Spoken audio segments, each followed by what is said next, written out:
चंद्रमा के सतह पर पानी की खोज करके पहले ही इतिहास रच चुका है। यही कारण है कि आजकल विश्व के तमाम अंतरिक्ष वैज्ञानिक और स्पेस एजेंसियां चंद्रमा को और करीब से जानने के लिए उत्सुक दिख रही हैं। अगर हम बात करें चंद्रयान 2 की, जो इसरो का दूसरा मून मिशन है, जुलाई 2019 में इसरो के सबसे ताकतवर रॉकेट LBM-3 द्वारा सफलतापूर्वक प्रक्षेपित किया गया था और आज भी लगभग 4 साल बाद यह चंद्रमा के 100 किलोमीटर के सर्कुलर ऑर्बिट में घूमते हुए बहुत ही उत्तम क्वालिटी का डेटा प्रदान कर रहा है। मिशन के प्रारंभ में इसकी आयु 1 साल निर्धारित की गई थी, परंतु LBM-3 द्वारा बहुत ही सटीक इंजेक्शन और मिशन मैनेजमेंट की वजह से चंद्रयान 2 काफी लंबे समय तक कार्यरत रहेगा। अब तक चंद्रयान 2 चंद्रमा के लगभग सभी भागों का चित्र ले चुका है। इसका एक बहुत ही महत्वपूर्ण पेलोड OHRC यानी कि ऑर्बिटर हाई रिजोल्यूशन कैमरा विश्व का सबसे बेहतरीन कैमरा है, जो कि चंद्रमा के सतह का लगातार पिक्चर भेज रहा है।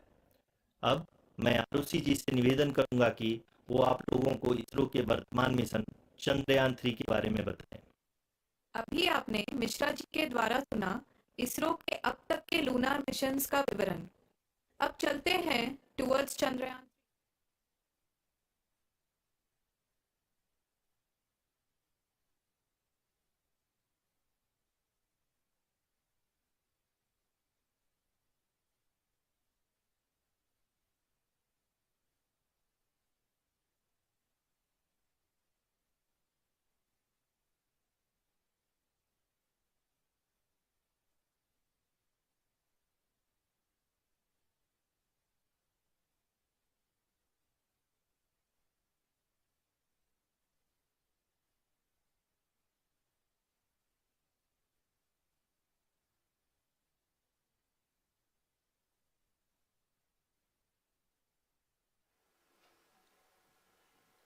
नमस्कार। इसरो के इस महाअभियान से जुड़ने के लिए आप सादर आमंत्रित हैं। मैं पद्मदेव मिश्रा अपने को होस्ट श्रीमती आरुषि सेठ के साथ आप सभी को और देश विदेश से जुड़े सभी दर्शकों का हार्दिक अभिनंदन और स्वागत करता हूं। 23 अगस्त 2023 आज की शाम इसरो के वैज्ञानिकों और सभी अंतरिक्ष वैज्ञानिकों के साथ लैंडर मॉड्यूल को चंद्रमा के सतह पर उतरने के ऐतिहासिक पलों को देखने के लिए तैयार और उत्सुक हैं। जी हाँ, इसरो के गौरवपूर्ण इतिहास में एक और अध्याय जुड़ने जा रहा है और आज हम सब लोग इसके साक्षी बनेंगे। आप ये सारे विजुअल्स अपने स्क्रीन पर इसरो के मिशन ऑपरेशन कॉम्प्लेक्स यानी मॉक से देख रहे हैं, जो कि बेंगलुरु में स्थित telemetry tracking and command network ISTRAC से प्रसारित किया जा रहा है। ये विजुअल्स आपको पावर डिसेंट के काउंटडाउन और उस पथ को प्रदर्शित कर रहा है जिस पे चलकर लैंडर आज चंद्रमा के साउथ पोल पे सेफ और सॉफ्ट लैंडिंग करेगा। आपको ध्यान दिला दूं, इस समय हम लोग पावर डिसेंट शुरू होने से लगभग 22 मिनट दूर हैं। जो दर्शक थोड़ी देर से जुड़े हैं उनकी जानकारी के लिए बता दें, आप लोग इस ऐतिहासिक पल को इसरो के ऑफिशियल वेबसाइट, फेसबुक, ट्विटर और यूट्यूब पे भी देख सकते हैं। Honorable dignitaries, delegates, scientists, media personnel, and dear viewers, a very good evening to all of you. We at ISRO welcome you to the live coverage of India's prestigious Chandrayaan 3 mission's landing event on the lunar surface. These are the visuals from Mission Operation Complex at ISRO's Telemetry Tracking and Command Network, ISTRAC, situated in Namma, Bengaluru, Karnataka. I, Arushi Seth, and my colleague, Dr. Padamdeo Mishra, are your hosts for the evening and shall accompany you on the journey of the landing event from powered descent start to touchdown. Today, we shall be witnessing the final phase of the critical and most technologically challenging mission operations of Chandrayaan 3, wherein the lander module will be making a safe and soft landing on the surface of the moon. These display screens show the countdown to the power descent start as well as the path that will be followed by the lander module. We are 18 minutes away from the commencement of power descent.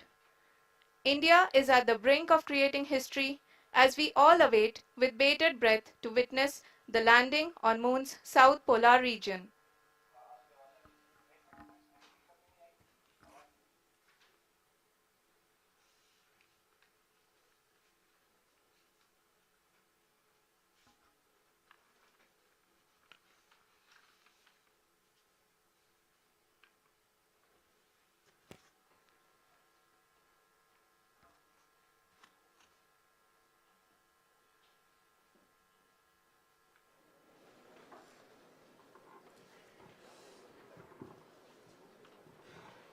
ISRO का पहला moon mission Chandrayaan 1 अक्टूबर 2008 में PSLV.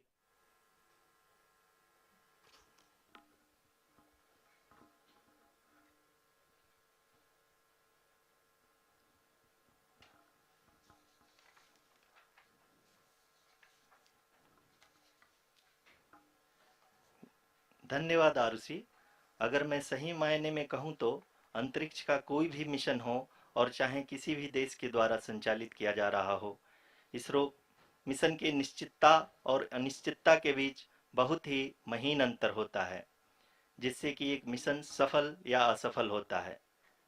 लेकिन ना हम थके ना हम हारे।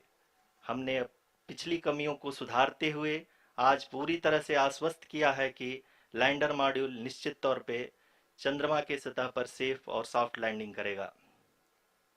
सभी दर्शकों के जानकारी के लिए अब हम इसरो के अब तक के सभी लूनर मिशंस को संक्षिप्त विवरण प्रस्तुत करेंगे।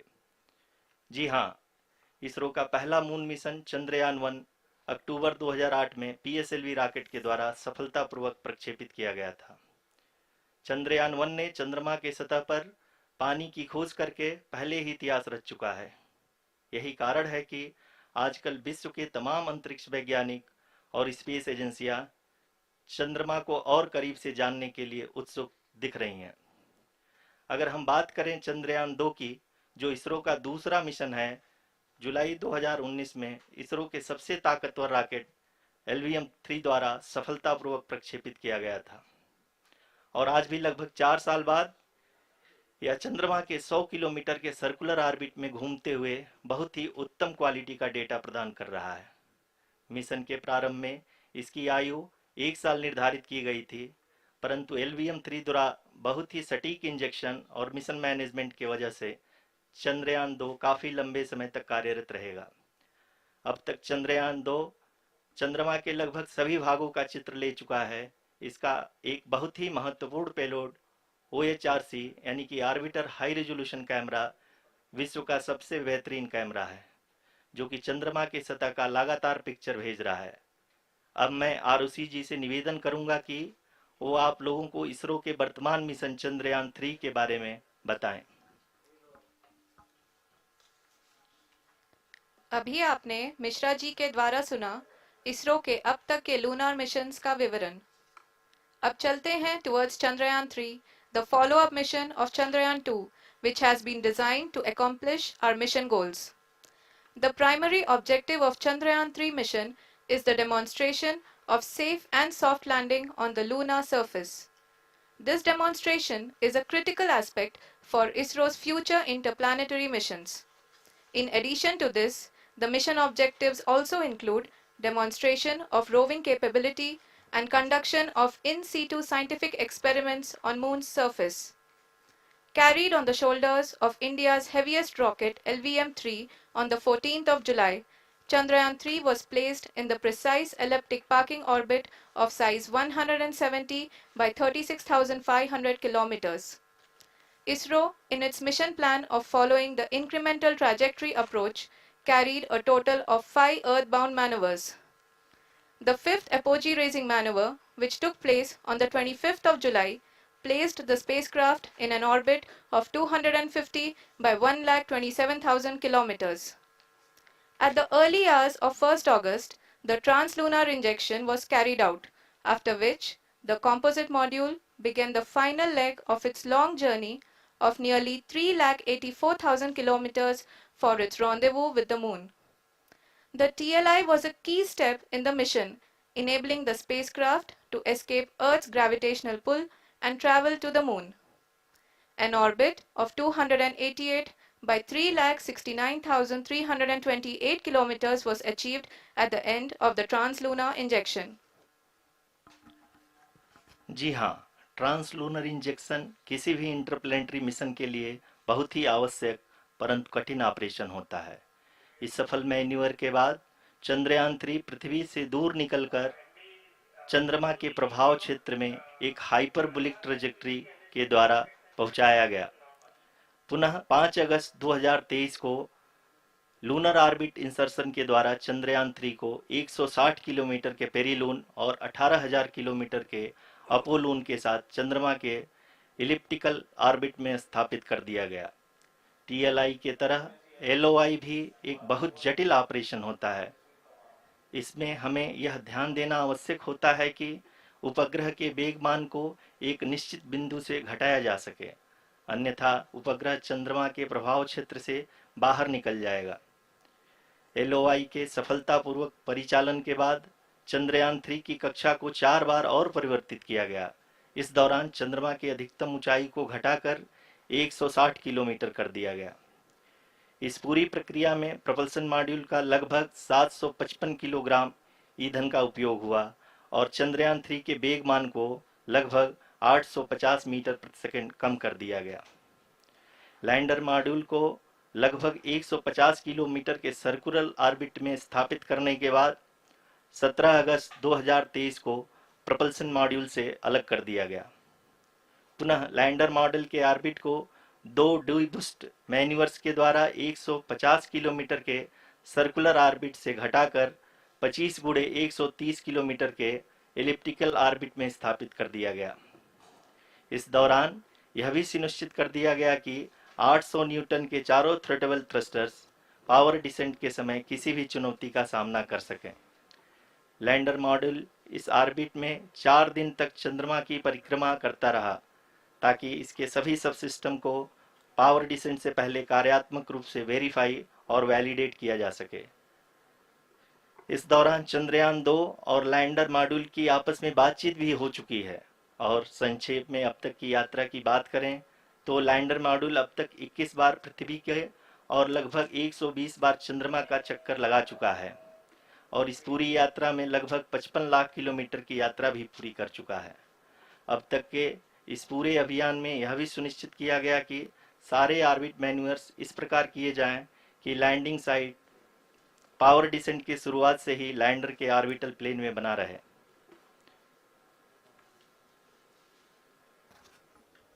Make it further complicated. That is true indeed. We have arrived at the crucial juncture wherein the orbit plane contains the desired landing site at the start of powered descent. We are also happy to announce that live images from the Chandrayaan 3 lander imager camera is being received continuously. The demonstration of soft landing on the moon's surface is no ordinary feat due to the innumerable challenges and complexities involved. The lander velocity has to be killed from nearly 6,048 kilometers per hour without any aid from the thin and tenuous moon's atmosphere. The lunar dust at the time of landing and the craters and boulders scattered over the moon's surface make it further complicated to achieve this. The new and improved Chandrayaan 3 design has been built after envisaging all the scenarios which the lander module can encounter. With several software improvements, provision for full-level redundancies, a plethora of special tests, namely the integrated hot test, integrated cold test, and lander leg drop tests were carried out for the lander module. The success of these tests has provided great confidence in the performance of all the onboard sensors, propulsion system, and associated guidance, control, and navigation algorithms. The key findings during the tests have enabled to improve the overall system performance. The largely unexplored south pole of the moon has been chosen as the intended landing site since there is a possibility of finding ice and other minerals which would be vital resources for future explorers. Apart from continuing investigations pioneered by Chandrayaan 1 and Chandrayaan 2, the Chandrayaan 3 mission will also provide invaluable data to the science community around the world. Let us give our viewers a glimpse on the configuration of Chandrayaan 3 mission.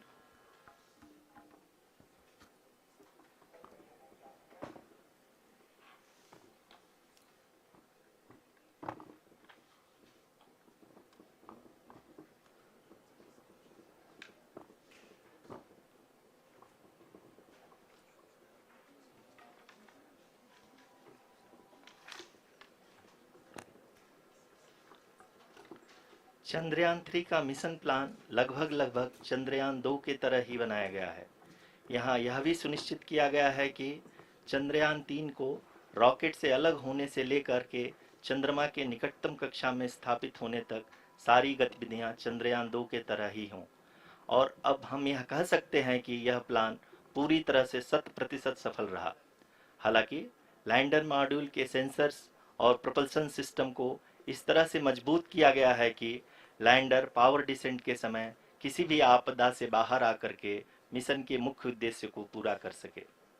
इस क्रम में lander के मुख्य sensors कारा, Lasa, LHBC, LDV और LHDAC का कार्यात्मक परीक्षण भी किया जा चुका है। LDV जो कि पूर्णतः स्वदेशी तकनीकी से बनाया गया एक नया सेंसर है, इसका मुख्य कार्य लैंडर के वेलोसिटी को तीनों अक्षों में कंप्यूट करना है। पावर डिसेंट के दौरान लैंडर के सटीक पोजीशन और वेलोसिटी का ज्ञान होना बहुत ही आवश्यक है। लिराप यानी laser inertial referencing and accelerometer package इस कार्य को पावर डिसेंट के दौरान बखूबी निभाएगा। ट्रजेक्ट्री जनरेशन जो कि चंद्रयान 3 मिशन के लिए बहुत ही अहम है, क्योंकि हर ऑर्बिट मैन्यूवर के बाद यह सुनिश्चित किया जाता है कि लैंडर की मिशन ऑब्जेक्टिव को ना बदले। इस क्रम में मैं यह भी आपको बता दूं कि ऑर्बिट डिटर्मिनेशन जो कि उपग्रह के पोजीशन और वेलोसिटी को बहुत ही एक्यूरेटली बताता है, एक बहुत ही कठिन और जटिल कंप्यूटेशन और एस्टिमेशन होता है। यहाँ यह भी जानना महत्वपूर्ण है कि चंद्रयान 2 का OHRC पेलोड अब तक काफ़ी ऊंचे स्तर का डैम प्रदान किया है, जिसके फलस्वरूप लैंडिंग साइट की सीमा को बढ़ाकर 4x2.4 किलोमीटर कर दिया गया है, जो कि पावर डिसेंट के दौरान सॉफ्ट लैंडिंग कराने में काफ़ी सहायक सिद्ध होगा। Apart from the sensors, Chandrayaan 3 is equipped with a suite of sophisticated payload instruments. While Chandrayaan 1 and Chandrayaan 2 orbiter have provided abundant remote sensing data of Moon, equally important are the on-site localized measurements that provide ground truths. Lander and rover have payloads which are completely new and will perform in situ analysis of lunar surface.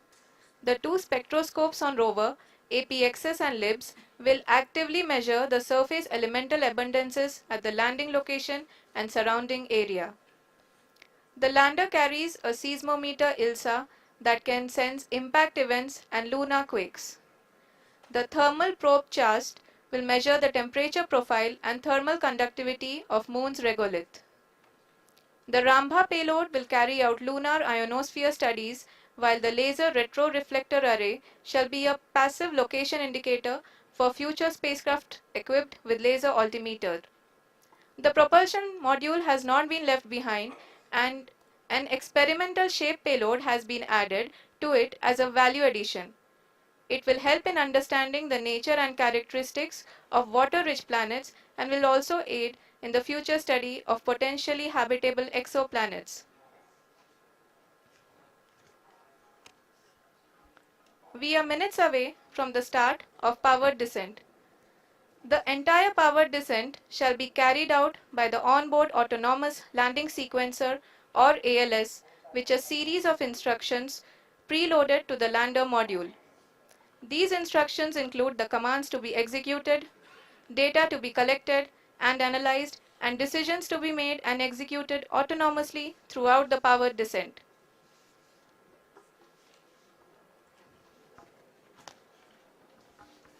जी हाँ, अब हम power descent के बहुत ही करीब आ चुके हैं। हम आपको बताते चलें कि पावर डिसेंट को कुल 4 चरणों में बांटा गया है। सबसे पहले आता है रफ ब्रेकिंग फेज, जिसमें लैंडर की ऊंचाई को चंद्रमा की सतह से 30 किलोमीटर से घटाकर 7.4 किलोमीटर कर दिया जाएगा। इस पूरी प्रक्रिया को पूरा करने में लगभग 11.5 मिनट लगेगा और इसका समानांतर वेग 1680 मीटर प्रति सेकंड से घटाकर 358 मीटर प्रति सेकंड हो जाएगा।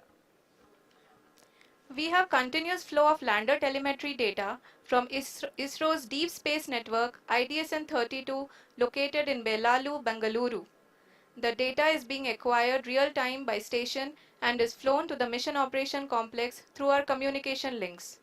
In addition to it, we also have support from ESA and JPL DSN stations.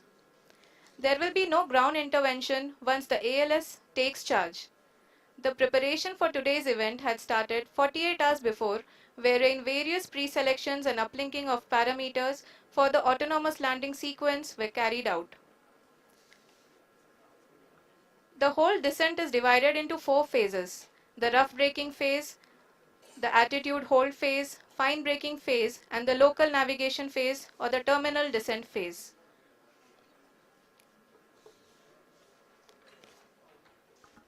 जी हाँ, एटीट्यूड होल्ड फेज, जो कि पावर डिसेंट का दूसरा चरण है, एक बहुत ही महत्वपूर्ण फेज है।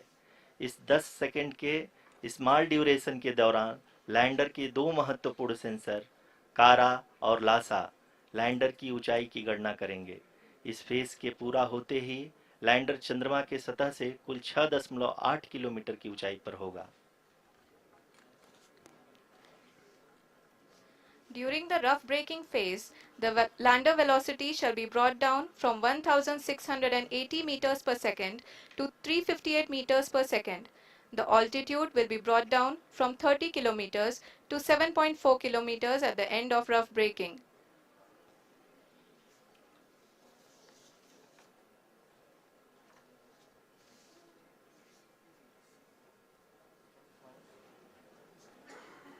Currently, we can see the scientists are analyzing the lander data.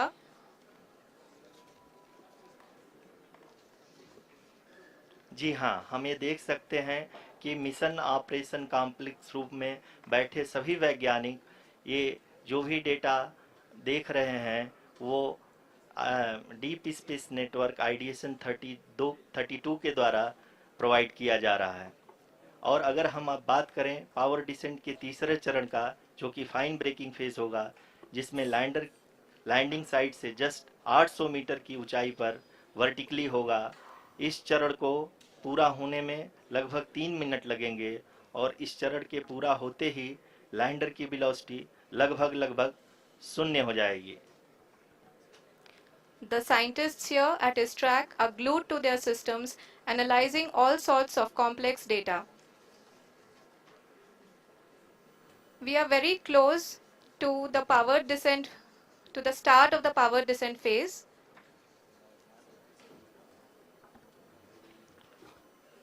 जी हाँ, अगर अगर अगर हम अब बात करें पावर डिसेंट के चौथे और अंतिम चरण का, जो कि लोकल नेविगेशन फेज या टर्मिनल डिसेंट फेज भी कहा जाता है, इस दौरान लैंडर के दो इंजन बंद कर दिए जाएंगे और लैंडर के सेंसरों द्वारा इसके हाइट और वेलोसिटी की गणना इनर्शियल नेविगेशन को भेज दिया जाएगा। इस दौरान लैंडर 150 मीटर की ऊंचाई को प्राप्त करने के बाद कुल 131 सेकंड लगाएगा। इस पड़ाव पे आने के बाद पुनः लैंडर 22 सेकंड के लिए हॉवरिंग करेगा।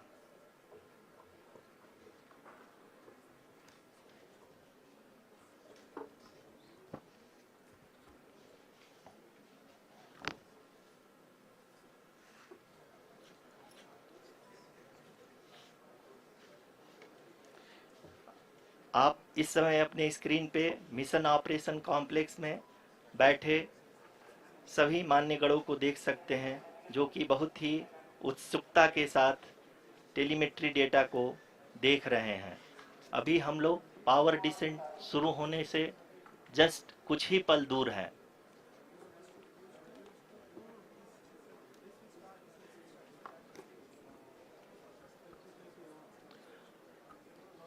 पावर डिसेंट शुरू होने में लगभग 30 सेकंड ही बचा है और हमको ये सारे data mission operation complex room में आइडिएशन 32 के द्वारा, जो कि लगातार लैंडर के कनेक्शन में बना हुआ है, प्रदान कर रहा है। Dear viewers, the pivotal power descent has begun and the lander module is propelling towards the moon's surface along the intended trajectory.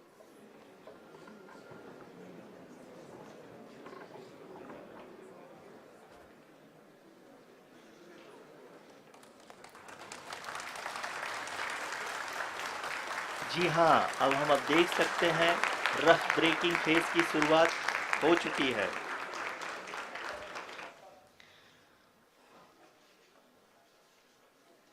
During this rough braking phase, the lander velocity shall be brought down from 1680 meters per second to 358 meters per second. The altitude will be brought down from 30 kilometers to 7.4 kilometers at the end of rough braking. All this in the duration of 690 seconds or 11.5 minutes. Currently, the Laser Inertial Reference and Accelerometer package (LIRAP) is aiding in the navigation. जी हाँ, अभी आप अपनी screen पे देख सकते हैं कि lander अब तक कुल 191 किलोमीटर हॉरिजेंटल दिशा में चल चुका है और अभी तक इसकी वेलोसिटी लगभग 31 किलोमीटर बनी हुई है।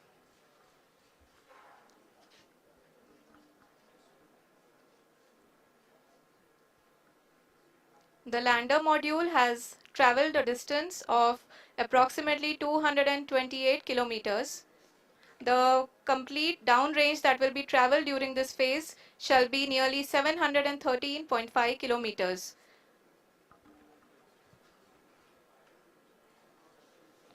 जी हाँ, कुल 745 किलोमीटर के इस रफ ब्रेकिंग फेज में आप देख सकते हैं कि हम लोग लगभग अपनी यात्रा 20% कंप्लीट कर चुके हैं।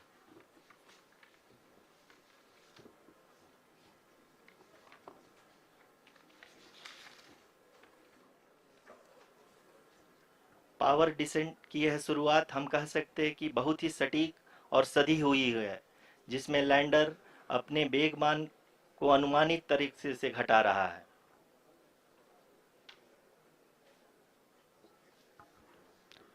The altitude of the lander module will reduce from 7.4 kilometers to 6.8 kilometers.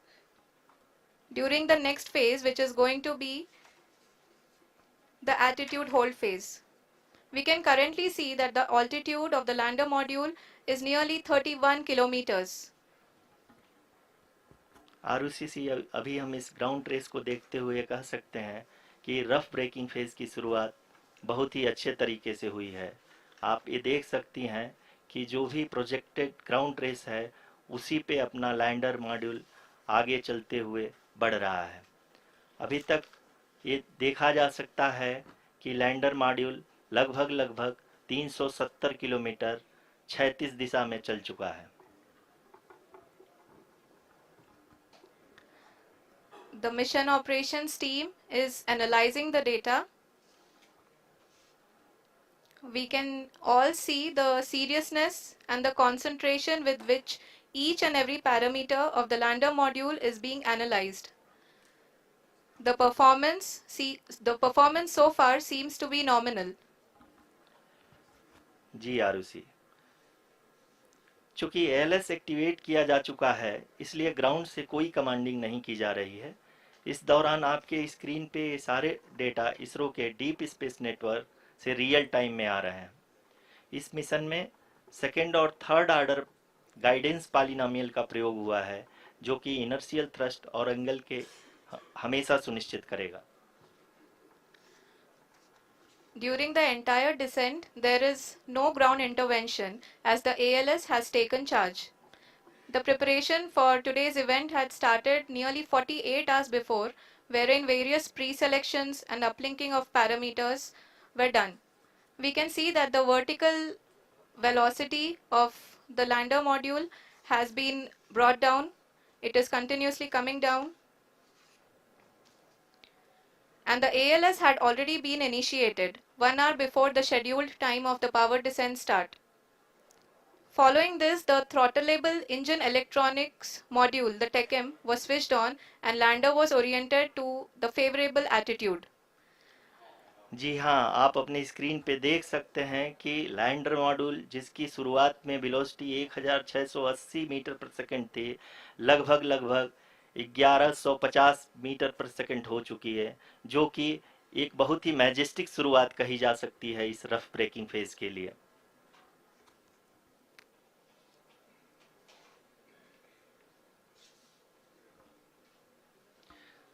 यहाँ पे मैं आपको ये भी बताते चलूँ कि आप अपने स्क्रीन पे देख सकते हैं कि द लैंडर मॉड्यूल का आल्टीट्यूड धीरे धीरे अब कम होता हुआ दिख रहा है, और जो कि एक्सपेक्टेड भी है। अभी हम बात करें करंट आल्टीट्यूड की, तो जो कि 28.6 किलोमीटर के आसपास है। आप स्क्रीन पर ये भी देख सकते हैं Chandrayaan 3 lander imager display. The lander imager is continuously taking photographs of the moon's surface, and that is also being streamed here. Currently, the horizontal velocity has been brought down, and the distance traveled is 574 kilometers. The current altitude is 27 kilometers, as can be seen on the screen. जी हाँ, करीब करीब अपने आधे सफ़र को पूरा करते हुए इस रफ ब्रेकिंग फेज में लैंडर बहुत ही आगे की तरफ बढ़ते हुए अपनी ऊंचाई को घटा रहा है। अगर अब बात करें तो लैंडर की ऊंचाई चंद्रमा के सतह से लगभग 27 किलोमीटर से नीचे हो चुकी है, करीब करीब 26.7 किलोमीटर के आसपास है। The next phase after the rough braking phase is the attitude hold phase, which will be for a duration of nearly 10 seconds.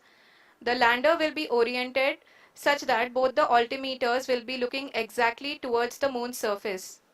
At the end of this attitude hold phase, height measurement update to navigation system will be given from the laser and car band altimeters. Currently, we are in the middle of the rough braking phase. जी हाँ, अगर हम ध्यान से देखें तो लगभग 8 की यात्रा के बाद लैंडर अपनी हॉरिजेंटल वेलोसिटी को लगातार कम करते हुए अपनी ऊंचाई, अभी की ऊंचाई के समय 24 किलोमीटर की ऊंचाई प्राप्त कर चुका है।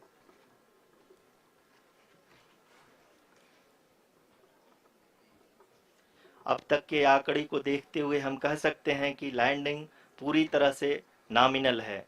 यहाँ पर हम देख सकते हैं कि हॉरिजेंटल वेलोसिटी लगातार कम होती हुई दिख रही है।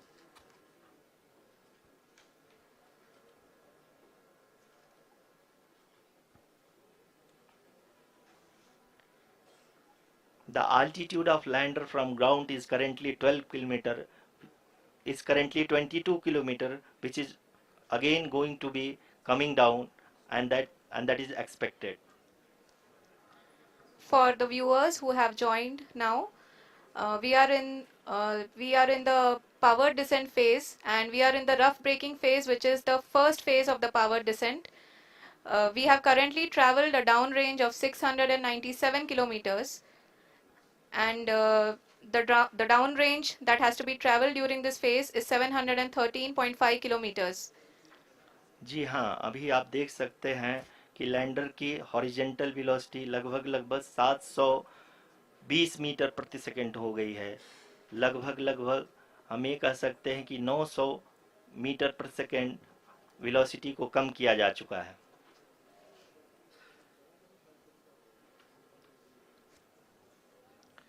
At the same time, we can see the altitude of the lander is just 17.8 kilometer from the moon surface, which is going to be around 7.4 at the end of the rough braking phase.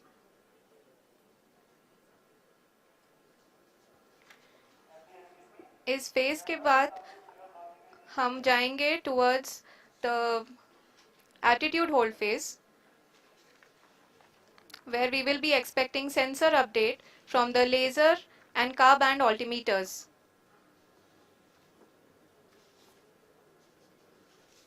We can see the visualization of the lander module moving towards the moon's surface.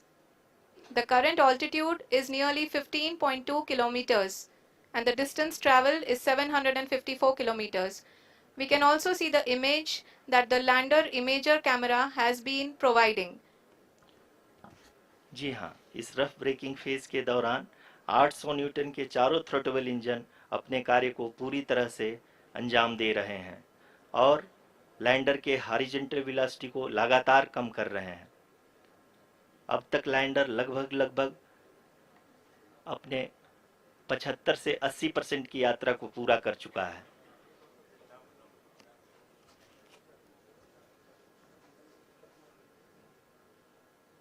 After the rough braking and the attitude hold phase, we shall be having the fine braking phase, which will continue for nearly 3 minutes. The whole phase is being driven by the autonomous landing sequencer and there is no intervention from ground. जी हाँ आरुषि, अभी आप अपनी screen पे देख सकती हैं कि जो करंट आल्टीट्यूड है चंद्रमा के सतह से लगभग लगभग 10 किलोमीटर के आसपास है। जी हाँ, हम अपने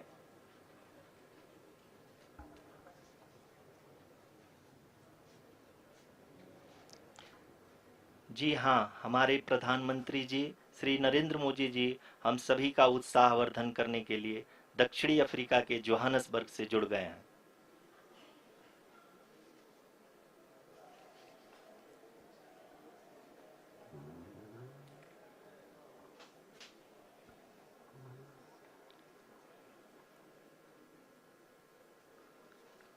Yes, we are privileged to have with us Honorable Prime Minister of India, Shri Narendra Modi ji, who has joined us from South Africa's Johannesburg to encourage us.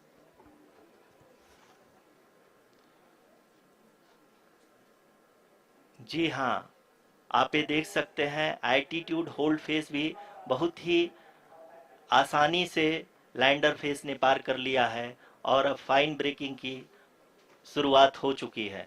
अभी हम ये देख सकते हैं कि लैंडर की ऊंचाई लगभग 5.6 किलोमीटर है, जो कि इस फेस के उपरांत लगभग लगभग 800 मीटर हो जाएगी।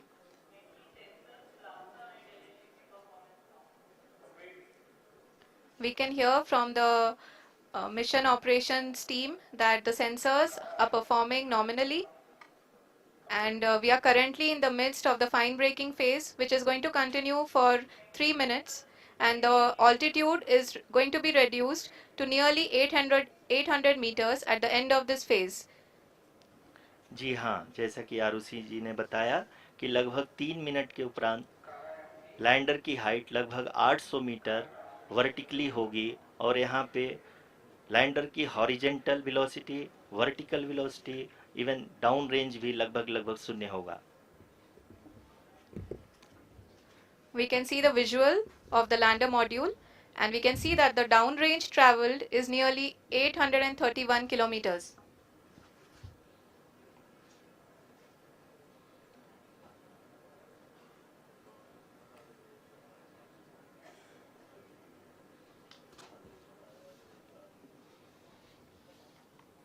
जी हाँ, आप अपनी स्क्रीन पे देख सकते हैं कि लैंडर की ऊंचाई अब चंद्रमा के सतह से लगभग 3 किलोमीटर से कम हो चुकी है। We are very close to the moon's surface, nearly 2.6 kilometers as we can see.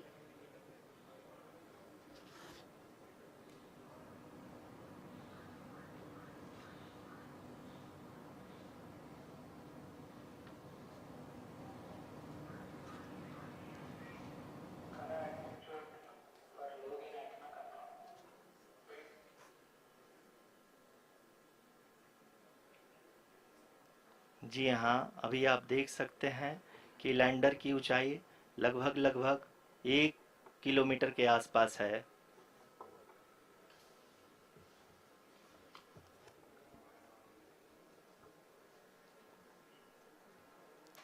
We are nearing the final phase of the power descent, which is going to be the vertical descent phase or the local navigation phase.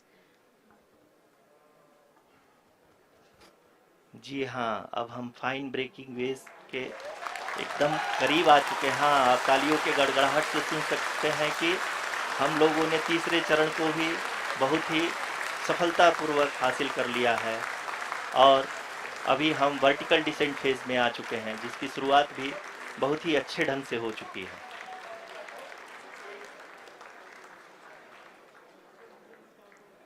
Lot of applause indicates that till now the performance has been nominal. We are in the vertical descent phase 1. The altitude is being brought down from 800 meters and we are nearing and approaching the lunar surface. जी, आप अपने screen पे देख सकते हैं कि lander का height लगातार कम होता जा रहा है। इस समय हम लैंडिंग साइट के जस्ट ऊपर हैं और इस समय इसकी ऊंचाई लगभग 600 मीटर के आसपास है। इस फेज के दौरान लगभग 150 मीटर के ऊंचाई पे पहुंचने के बाद लैंडर अगेन लगभग 20 से 22 सेकंड के लिए हॉवरिंग करेगा। We are above the landing site. The horizontal as well as the vertical velocity is now being constantly reduced. And the lander module has begun its descent towards the landing site.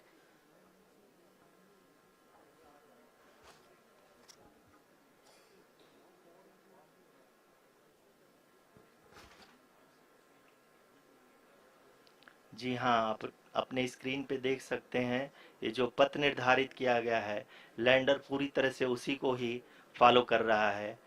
इस समय हम लगभग 200 metre की height से भी कम आ चुके हैं।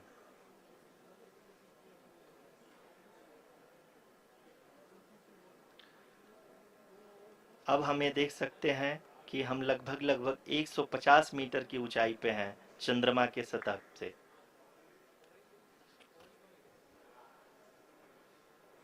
We are approaching the vertical descent phase 2, which will have the lander module hovering at nearly 150 meters above ji the हाँ, lunar surface. जी हाँ, आप इस तालियों के गड़गड़ाहट को सुन सकते हैं जो कि सेकंड हैवरिक फेज के कंप्लीट होने के बाद इन सारे वैज्ञानिकों के द्वारा की जा रही है।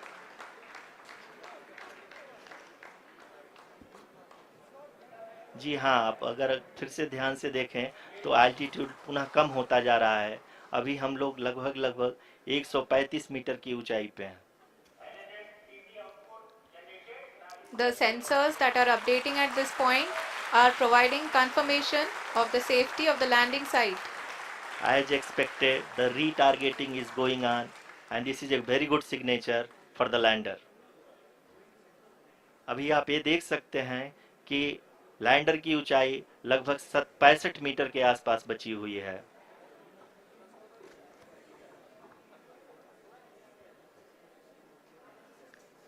Currently, only 2 engines are now being fired, and we are nearly at zero velocity, vertical and horizontal. We were hovering, and now we are approaching the moon's surface. धीरे धीरे लैंडर की वेगमान को कम किया जा रहा है और हम अब लगभग 50 मीटर से भी कम आ चुके हैं। We can see the Honorable Prime Minister, Shri Narendra Modi ji, who is here to encourage us, and he is critically looking at the visuals.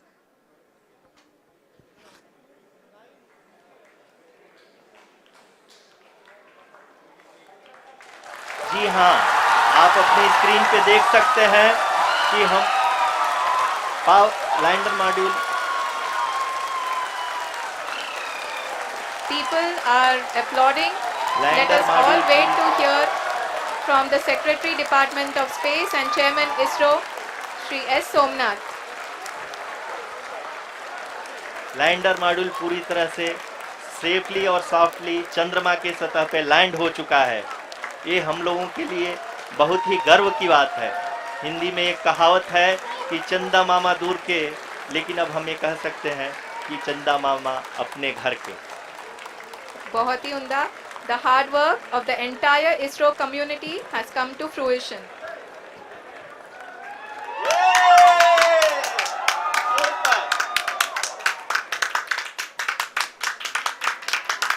आदरणीय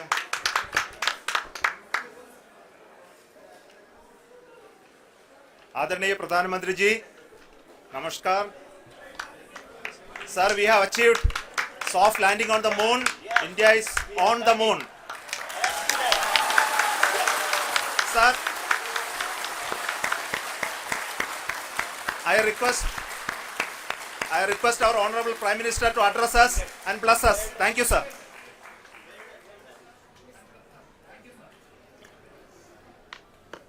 मेरे प्यारे परिवारजनों,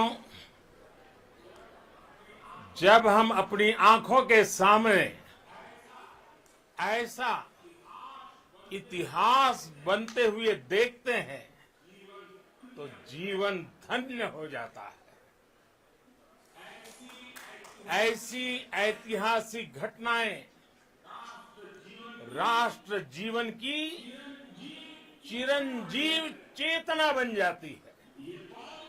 ये पल अविस्मरणीय है। ये क्षण अभूतपूर्व है। ये क्षण विकसित भारत के शंखनाद का है। ये क्षण नए भारत के जयघोष का है। ये क्षण मुश्किलों के महासागर को पार करने का है। ये क्षण जीत के चंद्र पथ पर चलने का है। ये क्षण 140 करोड़ धड़कनों के सामर्थ्य का है। ये क्षण भारत में नई ऊर्जा, नया विश्वास, नई चेतना का है। ये क्षण भारत के उदयमान भाग्य के आह्वान का है। अमृत काल की प्रथम प्रभा में सफलता की ये अमृत वर्षा हुई है। हमने धरती पर संकल्प लिया और चांद पर उसे साकार किया। और हमारे वैज्ञानिक साथियों ने भी कहा, India is now on the moon. आज हम अंतरिक्ष में नए भारत की नई उड़ान के साक्षी बने हैं। साथियों, मैं इस समय ब्रिक्स समिट में हिस्सा लेने के लिए दक्षिण अफ्रीका में हूं, लेकिन हर देशवासी की तरह मेरा मन चंद्रयान महाअभियान पर भी लगा हुआ था। नया इतिहास बनते ही हर भारतीय जश्न में डूब गया है। हर घर में उत्सव शुरू हो गया है। हृदय से मैं भी अपने देशवासियों के साथ, अपने परिवारजनों के साथ इस उमंग और उल्लास से जुड़ा हुआ हूं। मैं टीम चंद्रयान को, इसरो को और देश के सभी वैज्ञानिकों को जी जान से बहुत बहुत बधाई देता हूं, जिन्होंने इस पल के लिए वर्षों तक इतना परिश्रम किया है। उत्साह, उमंग, आनंद और भावुकता से भरे इस अद्भुत पल के लिए मैं 140 करोड़ देशवासियों को भी कोटि कोटि बधाइयां देता हूं। मेरे परिवारजनों, हमारे वैज्ञानिकों के परिश्रम और प्रतिभा से भारत चंद्रमा के उस दक्षिणी ध्रुव पर पहुंचा है, जहां आज तक दुनिया का कोई भी देश नहीं पहुंच सका। अब आज के बाद से चांद से जुड़े मिथक बदल जाएंगे, कथानक भी बदल जाएंगे और नई पीढ़ी के लिए कहावतें भी बदल जाएगी। भारत में तो हम सभी लोग धरती को मां कहते हैं और चांद को मामा बुलाते हैं। कभी कहा जाता था चंदा मामा बहुत दूर के हैं, चंदा मामा बहुत दूर के हैं। अब एक दिन वो भी आएगा जब बच्चे कहा करेंगे चंदा मामा बस एक टूर के हैं। Friends, on this joyous occasion, I would like to address all the people of the world, the people of every country and region. India's successful moon mission is not just India's alone. This is a year in which the world is witnessing India's G20 presidency. Our approach of one earth, one family, one future is resonating across the globe. This human-centric approach that we present and that we represent has been welcomed universally. Our moon mission is also based on the same human-centric approach. Therefore, this success belongs to all of humanity, and it will help moon missions by other countries in the future. I am confident that all countries in the world, including those from the global south, are capable of achieving such feats. We can all aspire for the moon and beyond. मेरे परिवारजनों, चंद्रयान महाअभियान की ये उपलब्धि भारत की उड़ान को चंद्रमा की कक्षाओं से आगे जाएगी। हम हमारे सौर मंडल की सीमाओं का सामर्थ्य परखेंगे और मानव के लिए ब्रह्मांड की अनेक संभावनाओं को साकार करने के लिए भी जरूर काम करेंगे। हमने भविष्य के लिए कई बड़े और महत्वाकांक्षी लक्ष्य तय किए हैं। जल्द ही सूर्य के विस्तृत अध्ययन के लिए ISRO Aditya L1 mission launch करने जा रहा है।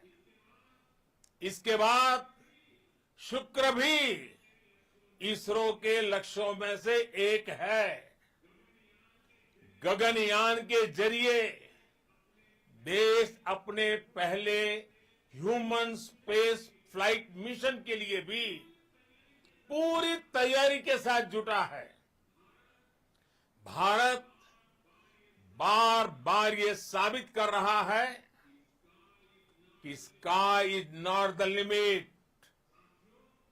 साथियों, साइंस और टेक्नोलॉजी देश के उज्जवल भविष्य का आधार है।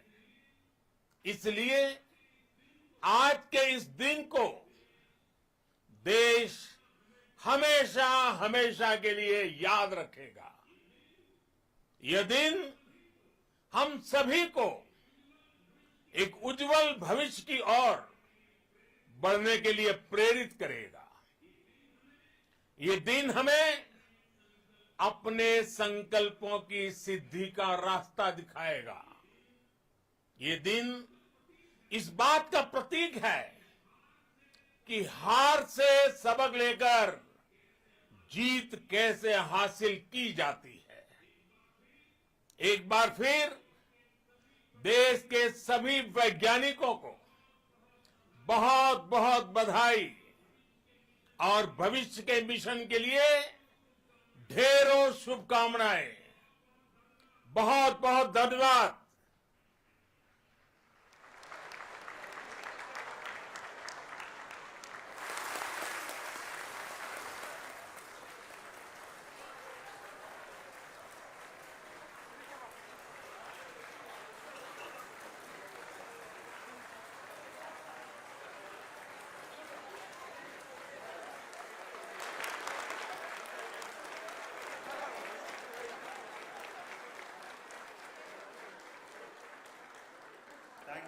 Thank you, Adharaniya Pradhan Mantri ji, for being part of our journey to this success.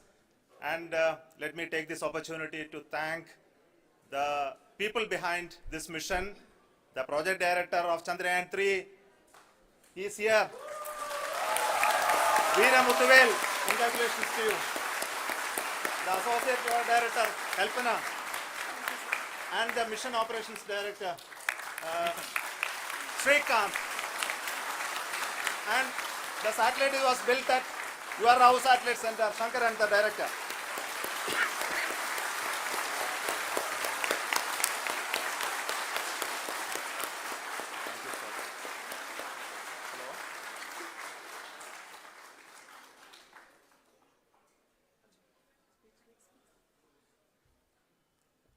It's a great moment of happiness on behalf of team. It gives me immense satisfaction on achieving this goal as a project director of this mission. The entire mission operations right from launch till landing happened flawlessly as per the timeline, and we became the 4th country to demonstrate the soft landing onto the moon surface, and we became the first country to go to near to the south pole of the moon.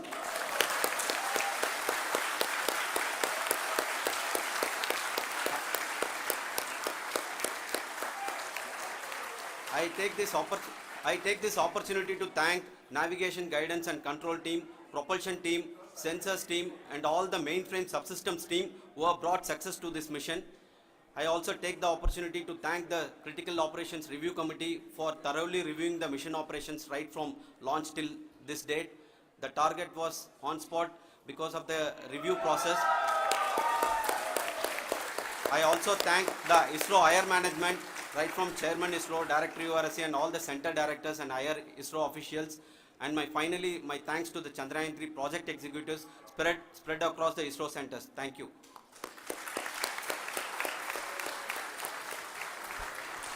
Mission Director Srikanth. It gives me an immense pleasure to be part of Chandrayaan 3 and acting as Mission Director.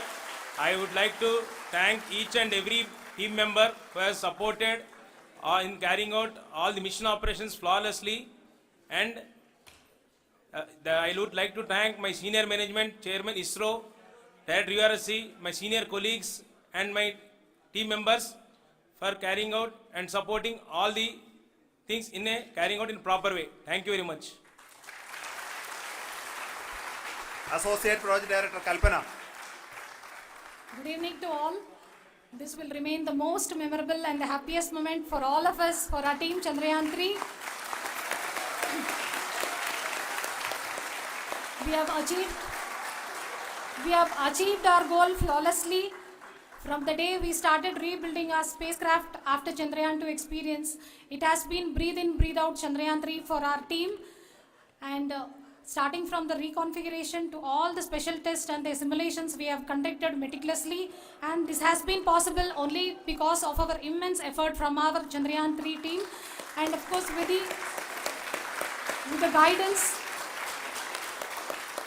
the guidance from our Chairman ISRO, our directors and all our experts. With all this, it has been possible. Thank you one and all. Thank you for all the minutest help which has been provided from all the areas of departments. Thank you. Thank you.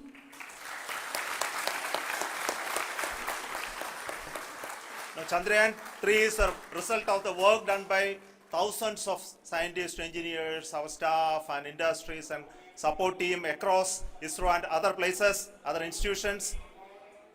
And Shankaran has been the lead of the center which integrated all of these efforts in the last so many years. So I request him to speak on behalf of all of you.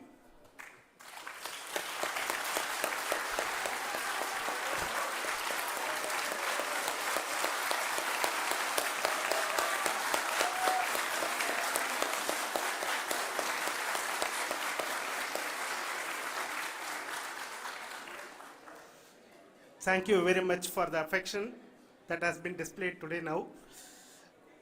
Today, we have achieved what we set out to achieve in 2019. It was delayed by about 4 years, but we have done it. When Chandrayaan 3 was launched, after the separation of the spacecraft from launch vehicle, I said, I will speak the rest of the things after the soft landing. So here I will take a couple of minutes to tell the tremendous amount of effort that has been put in by the entire project team. When I say project team, it is not just only the project director and associate project director. Of course, they are the face of the project. They have been living, sleeping, eating, breathing Chandrayaan for the last 4 years.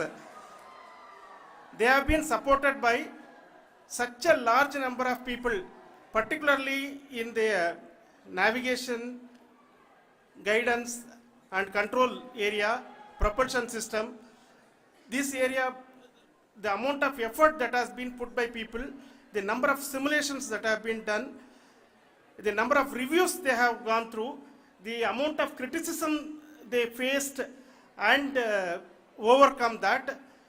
It is, as a person who has been watching this for the last 4 years along with them, my heart goes out for them. The amount of effort is tremendous. That is what ISRO is all about. That is what our organization has taught us to do. Now today this success has put us even more higher responsibility, as the Honorable Prime Minister was telling, because we have set the bar now so high. Nothing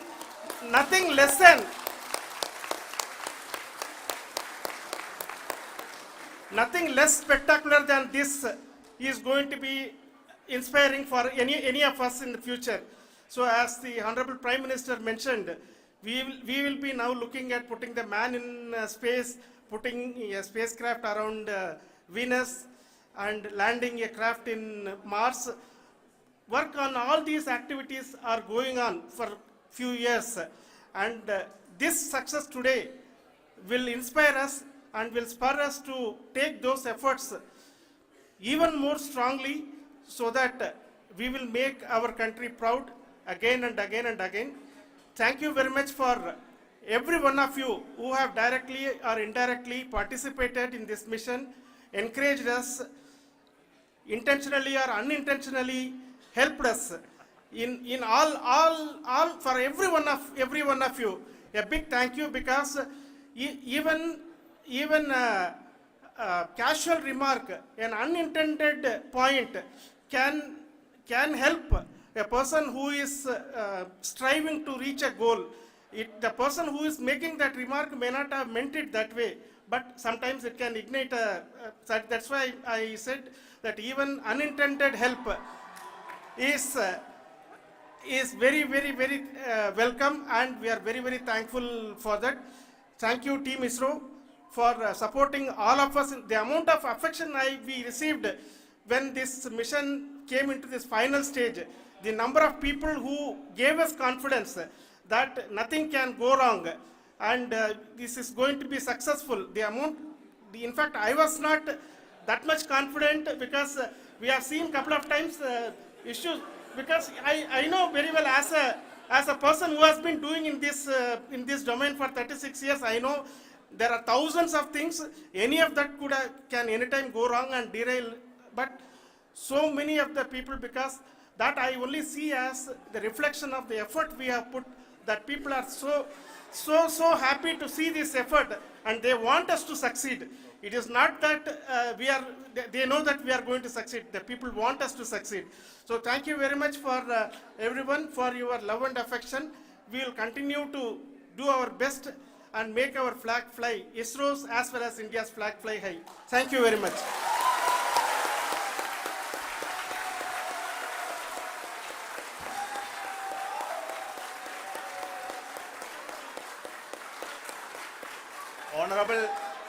Honorable Prime Minister called me and conveyed his greetings to each one of you and your family for the wonderful work you did in ISRO. Thanks are to him for the support that he is giving to us for missions like Chandrayaan 3 and the missions that are in the offing. I think that's a great word of comfort that we are receiving for pursuing the inspirational work that we are doing for the nation. I want to tell you, and I want to thank you also for each and everyone who prayed with us in the last many days, who wanted this success to happen in ISRO. I thank all those people all around the country and maybe beyond the country for their blessings and wishes and affection that he has given to each one of us for doing this work for the last so many years. I want to specifically thank some senior people who have been standing with us, especially the name of Kiran Kumar sir and Mr. Kamalakar, Sri Koteshwar Rao. They have been helping so much. They were part of the team to help them to get the confidence and get the reviews done to ensure that nothing goes with any mistakes.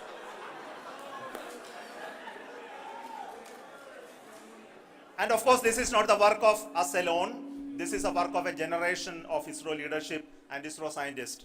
And this is a journey we started in Chandrayaan 1, continued in Chandrayaan 2, and Chandrayaan 2 craft is still working and doing a lot of communication work with us. And all the team that contributed to building Chandrayaan 1 and Chandrayaan 2 should be remembered and thanked while we celebrate Chandrayaan 3. And this is an incremental progress and definitely a great, huge one it is. And thank you so much for all the support and work that you have done. Thank you.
नमस्कार, आप सभी दर्शकों का हार्दिक स्वागत करते हैं इसरो के एक और प्रमोशन मिशन के सीधे प्रसारण में।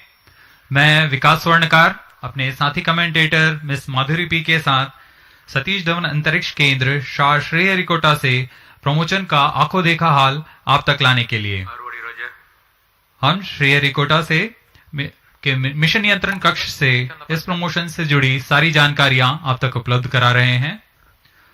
यह मिशन जिसका नाम है GSLV F12 NVS-1 मिशन, इसमें GSLV F12 रॉकेट का प्रमोशन आज 29 मई 2023 को भारतीय मानक समय के अनुसार सुबह 10:42 पर सतीश धवन अंतरिक्ष केंद्र के द्वितीय प्रमोशन मंच से किया जा रहा है। Namaskar and good morning to the viewers. You are watching the launch event of GSLV F12 NVS-01 mission live on Doordarshan National. I am Madhuri giving the commentary in English for the launch event. With me is my co-commentator Shri Vikas Swarnkar giving commentary in Hindi. The launch of GSLV F12 NVS-01 is scheduled to take place today, the 29th of May 2023 at 10:42 hours Indian Standard Time from the second launch pad at Satish Dhawan Space Center, Shar, Sriharikota, the spaceport of India. Apart from DD National, the live streaming is also available on ISRO website, YouTube and Twitter. Control noted. What area can sit on the radiation? Today's launch will be the fourth launch of ISRO this year.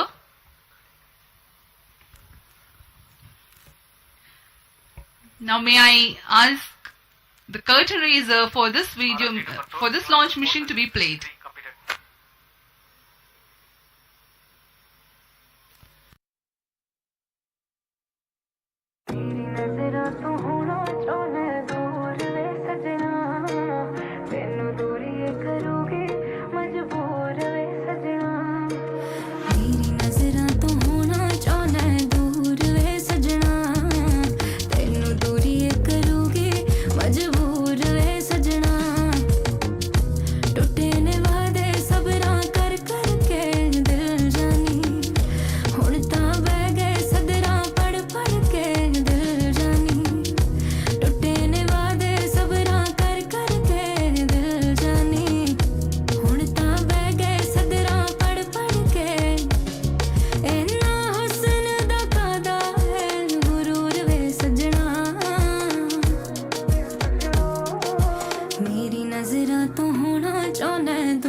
GSLV F-12 is the 15th flight of India's geosynchronous satellite launch vehicle GSLV and the 9th flight with indigenous cryo stage. This is the 6th operational flight of GSLV with indigenous cryogenic stage. The Indian Regional Navigation Satellite System, IRNSS, with an operational name of NAVIC, stands for Navigation with Indian Constellation. It provides accurate real-time positioning and timing services over India and the region extending approximately 1,500 kilometers around the Indian mainland. The variety of services offered by NAVIC aid in different applications like vehicle tracking and fleet management, location-based services integrated into mobile phones, terrestrial navigation aid for travelers, time dissemination, and more, including services to our strategic users. NAVIC consists of 3 segments: space, ground, and user. The space segment consists of base layer constellation of 7 satellites in GEO and GSO plane. NVS-1 satellite is the first of the second generation navigation satellite series. NVS-1 is based on the standard I2K bus structure and has a mass of more than 2,200 kilograms. NVS-1 satellite has a navigation payload working in L1, L5 and S frequency bands. As compared to the first generation satellite series, the second generation satellite series includes L1 navigation band and incorporates indigenously developed rubidium atomic clock. The inclusion of L1 navigation band improves the position, navigation and timing services for civilian users and also facilitates interoperability with other GNSS services. The NVS-1 satellite is designed for a mission life of about 12 years. minus 25 minutes. The GSLV Request F-12 all will stations place the change over to NVS-1 channel 2 satellite at into a T-24 geosynchronous minutes. transfer orbit. No It confirmation will is be needed to launched control. from the second launch pad of Satish Dhawan Space Center, Shar Sriharikota, the spaceport of India.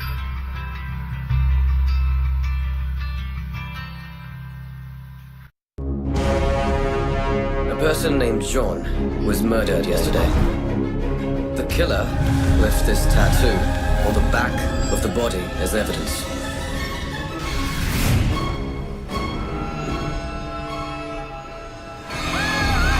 Officer, you should be expecting another murder soon. What? This case is going to be investigated by Barrister VIKRAM.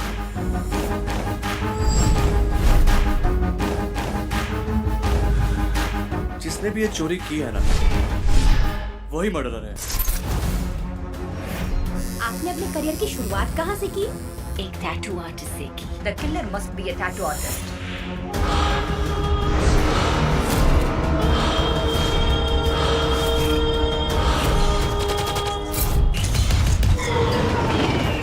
इंसान चाहे जितना भी बड़ा genius हो, जब दिमाग में डर बैठ जाता है तो दिमाग काम नहीं करता। It has been 20 years of pain. I don't ever intend on opening this file ever again.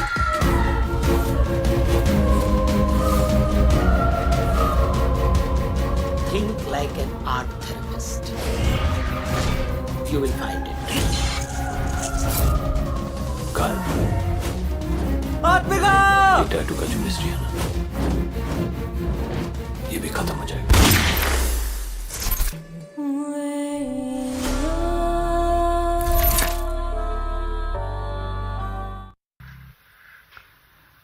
अभी अभी आपने एक संक्षिप्त कट एंड रेजर वीडियो देखा इस मिशन से जुड़ा हुआ। इस मिशन में मुख्य उपग्रह के रूप में NVS-1 नामक नौवहन उपग्रह है, जिसे निर्धारित 170 किलोमीटर की पेरिजी तथा 36,744 किलोमीटर की एपोजी वाली भूतुल्य स्थानांतरण कक्षा में 19.36 डिग्री के झुकाव के साथ प्रक्षेपित किया जाना है। NVS-1 उपग्रह, जो कि नेविगेशन सैटेलाइट की श्रेणी में द्वितीय पीढ़ी का उन्नत उपग्रह है, यह नेविगेशन विद इंडियन कॉन्स्टलेशन नाविक द्वारा प्राप्त सुविधाओं में बढ़ोतरी कर देश में नेविगेशन जैसी सुविधाओं को और उन्नत बनाकर भारत का इस दिशा में स्वदेशीकरण की ओर एक और कदम है। COT to TCTC, all radar signals are normal. TCTC copied. Control to note, event number 481 and 482 completed. बहुत से छात्रगण यहाँ पर आंखों देखा अनुभव लेने आए हैं। यह बहुत ही रोमांचक अनुभव होता है जब रॉकेट का प्रक्षेपण हम देखते हैं। We are 23 minutes from the launch. The GSLV F-12 NVS-01 mission intends to place the NVS-01, a navigation satellite weighing 2,232 kgs, into an orbit with perigee at 170 kilometers and an apogee of 36,744 kilometers with 19.36 degrees inclination. It is going to be an eastward mission for a geostationary satellite. Today's launch will be the fourth launch of ISRO this year, while the second launch pad is playing host for second time in 2023. This is 15th launch of GSLV, which flew its first ever mission in 2001. Present launch is 9th flight with indigenous cryo stage, of which 3 were developmental and this one 6th is the operational flight.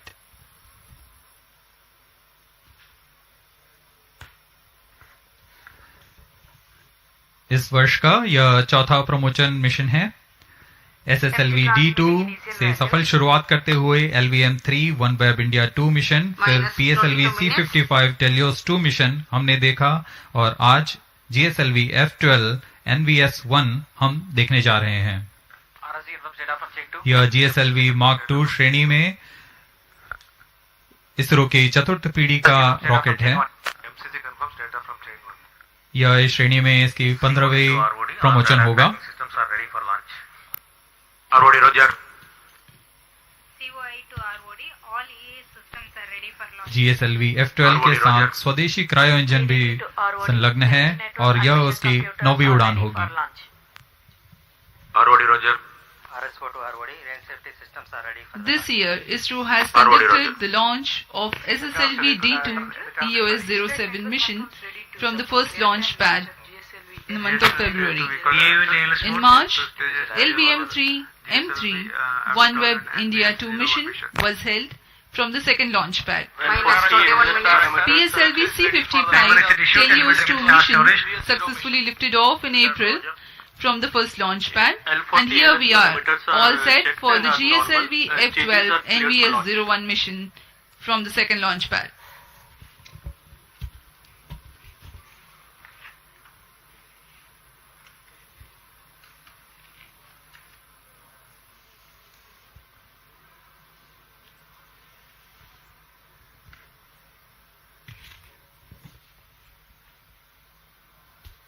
अब हम promotion से 20 minute 23 second की दूरी पर हैं। ROD to mission director, range is ready for GSLV F-12 NVS-01 mission. Mission director, Roger. TTC director to mission director. TTC director confirms readiness of ISRO stations and network for supporting GSLV F-12 NVS-01 mission. Mission director, Roger. minus 20 minutes.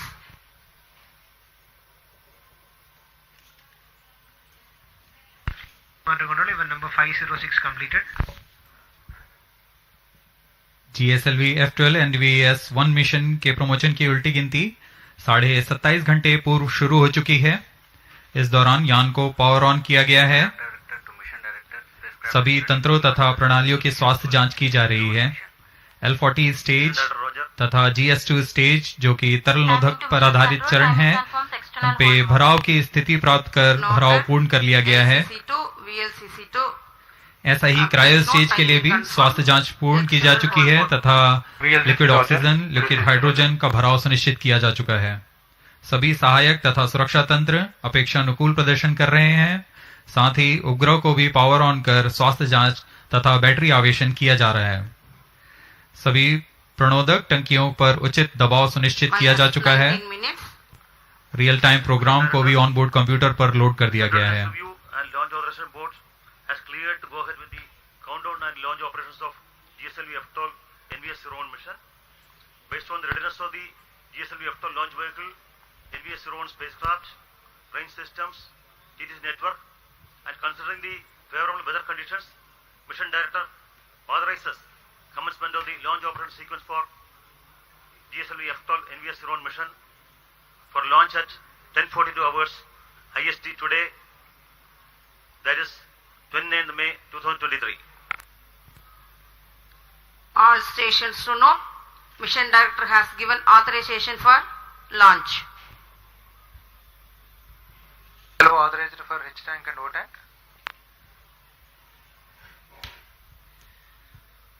The countdown for the launch has been 27.5 hours long, that had started at 7:42 in the morning on Sunday. During the countdown, the launch vehicle systems, liquid propellant storage and servicing systems at the launch complex, and the range instrument Data loggers are SHA-2 station. carry out final preparation activities leading to the launch. And you have a little while ago watched the Mission Director Shri N.P. Giri authorizing the start of automatic launch sequence. It is basically a capsule of very critical functions of the launch vehicle stages and satellites run and monitored by ground-based computers. If all the parameters are found acceptable, the onboard computer takes over and very soon thereafter the actual launch takes place.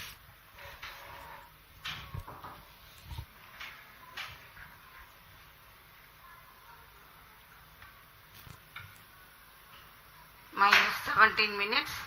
सभी वैज्ञानिक अभियंतागण अपने कार्य कुशलता पूर्वक पूर्ण करके इस mission के लिए आतुरता से इंतजार कर रहे हैं।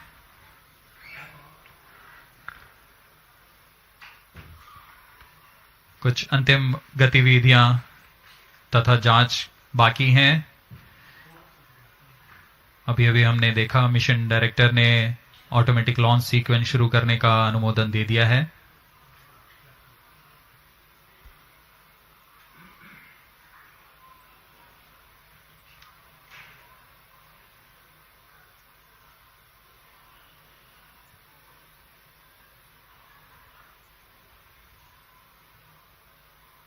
ऑटोमेटिक लॉन्च सीक्वेंस शुरू करने के पश्चात पूर्ण नियंत्रण ऑनबोर्ड कंप्यूटर के पास चला जाता है। रॉकेट के पास खुद का ऑनबोर्ड कंप्यूटर है, वह पूरे जांच Minus 16 minutes. पूर्ण रूप से सुनिश्चित करता है और तत्पश्चात कोर स्टेज के प्रज्वलन का कमांड लेगा। ALSC Roger. These servers activated. MC confirms data from SHA-1 and SHA-2.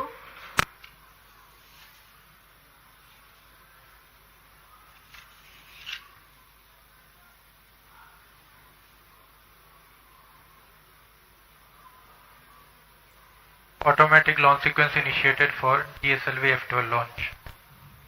ALS in auto mode.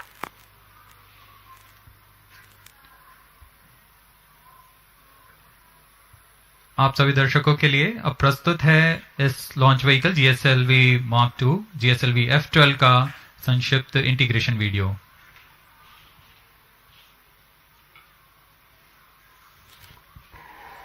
Minus 15 minutes.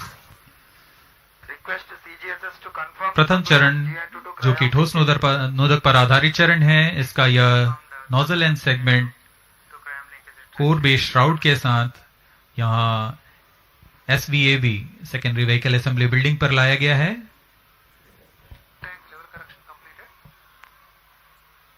तत्पश्चात ऊपर की ओर मिडिल सेगमेंट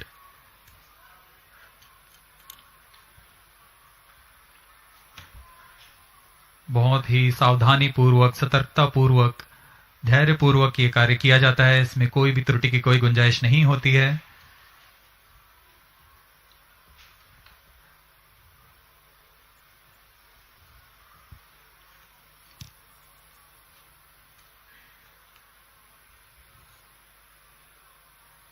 कोर स्टेज में 3 मिडिल सेगमेंट्स होते हैं। तथा अंत में ऊपर की ओर यह हेड एंड सेगमेंट लगाया जा रहा है। यह पूरा कार्य SSAB बिल्डिंग पर किया जा रहा है। अब ये देख रहे हैं आप इग्नाइटर।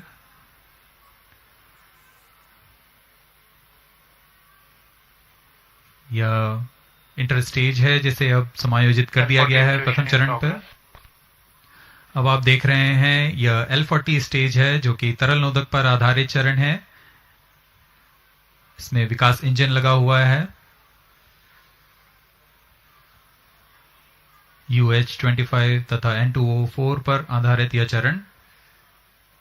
ऐसे 4 strap-on boosters core booster S139 के साथ में संलग्न किए जा रहे हैं।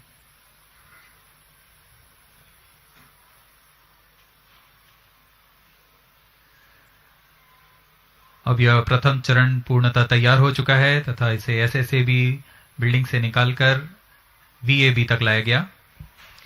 The second stage, GL40HT, having prepared in a separate facility, is being moved to the vehicle assembly building for integration about the first stage.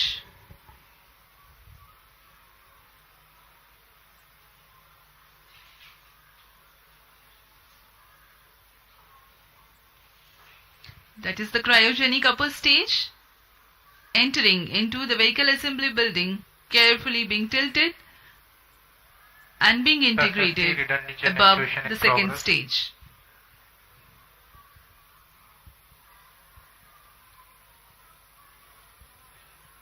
The equipment bay for the compatibility checks, and there are the visuals from the clean room for the satellite preparation.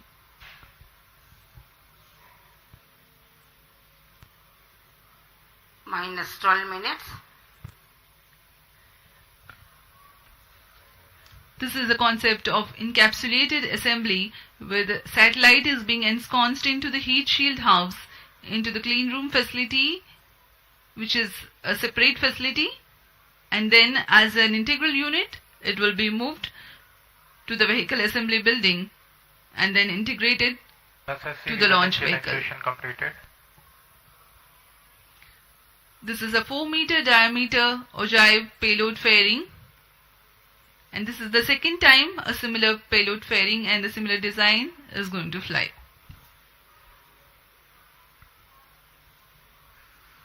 उपग्रह को ऊष्मा कवच के अंदर सुरक्षित कर दिया गया है और अब पूर्णतः तैयार GSLV F12 को व्हीकल असेंबली बिल्डिंग से उम्बिलिकल टावर लाया जा रहा है। The second launch pad is based on the concept of integrate, transfer, launch. जी हाँ, यह नज़ारा GSLV F12 का है जो कि पूर्णतः तैयार है अपने मिशन को पूरा करने के लिए। यह द्वितीय प्रमोचन मंच है।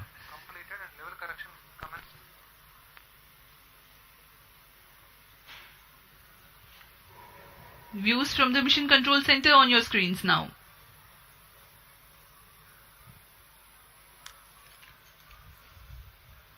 ऑटोमेटिक लॉन्च सीक्वेंस जारी है तथा अंतिम जांच के पश्चात प्रज्वलन का कमांड इशू किया जाएगा। अब हम प्रज्वलन से 10 मिनट 13 सेकंड की दूरी पर हैं।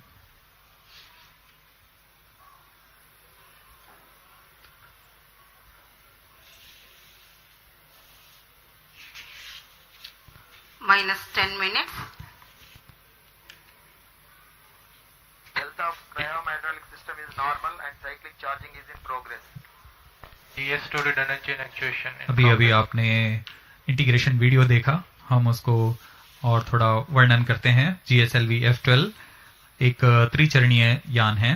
प्रथम चरण में ठोस नोदक वाला S139 बूस्टर के साथ 4 L40 जो कि तरल नोदक पर आधारित स्ट्रैप-ऑन्स हैं, वह संयुक्त रूप से GSLV के प्रथम चरण कहलाते हैं। कोर बूस्टर लगभग 4800 किलो न्यूटन का प्रणोद उत्पन्न करता है, वहीं 4 L40 स्ट्रैप-ऑन बूस्टर्स विकास इंजन के साथ 2720 किलो न्यूटन का प्रणोद उत्पन्न करते हैं। L40 के विकास इंजन में इलेक्ट्रोडायनामिक एक्चुएटर्स लगे होते हैं जिससे यान को पिच, यॉ तथा रोल नियंत्रण प्रदान किया जाता है। द्वितीय चरण में फिर से तरल नोदक पर आधारित चरण है। DS2 prime chain actuation in progress. UH-25 तथा N2O4 ईंधन के रूप में इस्तेमाल किए जाते हैं। यह दाब भारित उच्च प्रणोद वाले विकास इंजन लगभग 846 किलो न्यूटन का प्रणोद उत्पन्न करते हैं। इसमें भी इंजन जिम्बल के लिए इलेक्ट्रोडायनेमिक एक्चुएटर्स लगे हुए हैं। इस चरण को GL40HT भी कहा जाता है क्योंकि इसमें हाई थ्रस्ट विकास इंजन लगे हुए हैं। इस चरण का प्रज्वलन काल 141 सेकंड का होता है। ऊपर की ओर चलते हुए तृतीय चरण जो कि क्रायो इंजन से संयुक्त है। क्रायो इंजन पूर्णतः स्वदेशी cryo engine liquid propulsion system centre द्वारा VSSC तथा IPRC के सहयोग से विकसित किया गया है। वर्तमान में GSLV में क्रायो इंजन के उन्नत वर्जन C15 का इस्तेमाल किया जा रहा है। इस चरण में लिक्विड ऑक्सीजन तथा लिक्विड हाइड्रोजन का ईंधन के रूप में इस्तेमाल होता है और इसमें कुल 74 किलो न्यूटन का प्रणोद उत्पन्न होता है। इस चरण का कार्यकाल लगभग 841 सेकंड का होता है। यही वह अंतिम चरण है जो उपग्रह को उद्दिष्ट कक्षा की ओर ले जाता है तथा अंतःक्षेपित करता है।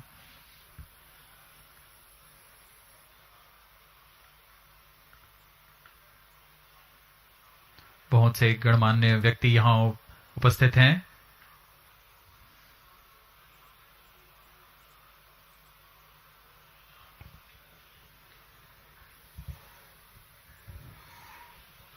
On your TV screens, the dignitaries getting ready for witnessing the launch event of GSLV F12 NVS-01 mission. Ahead of the launch, let me inform the viewers the flight events that are going to take place during the mission. The total duration of mission is about 18 minutes.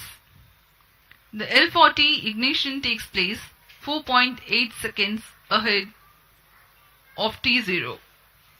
After ascertaining the health of L40 strap-on engines, the ignition of core S139 motor takes place.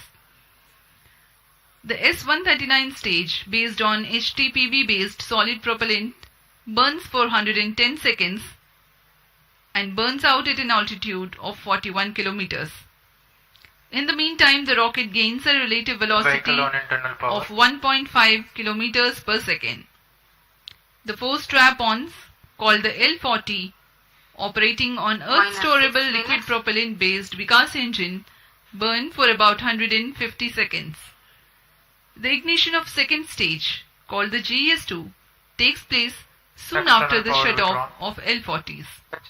The separation of GS1 takes place 2 seconds after the ignition of GS2. This is called hot separation, in which the upper stage exhaust imparts thrust over the spent lower stage to ensure impact-free separation event. By now, the rocket will be at 75 kilometers altitude. The closed-loop guidance is initiated, indicating that the rocket no longer needs to steer itself for a better journey through the atmosphere. 237 seconds past the launch time, the heat shield separation takes place when the rocket is at an altitude of 115 kilometers. By the time the second stage completes its operation of 142 seconds, the rocket gains a relative velocity of 4.7 kilometers per second. The second stage, GS2, is separated few seconds later. Cryogenic upper stage, CUS-15, is the third stage based on liquid hydrogen and liquid oxygen stored at cryogenic temperatures as propellants. This stage operates for 13.5 minutes and increases the relative velocity of the rocket from 4.7 kilometers per second to 9.7 kilometers per second. The satellite NVS-01 is injected at an altitude of 251.5 kilometers with a relative velocity of 9.7 kilometers per second. Let me remind the viewers that the geosynchronous transfer orbit of NVS-01 has a perigee of 170 kilometers, which is how far the satellite will be at a point nearest to the Earth, and apogee, or the farthest point from Earth, of 36,744 kilometers nominally. Thrust burns of the satellite will then take it to the geostationary orbit.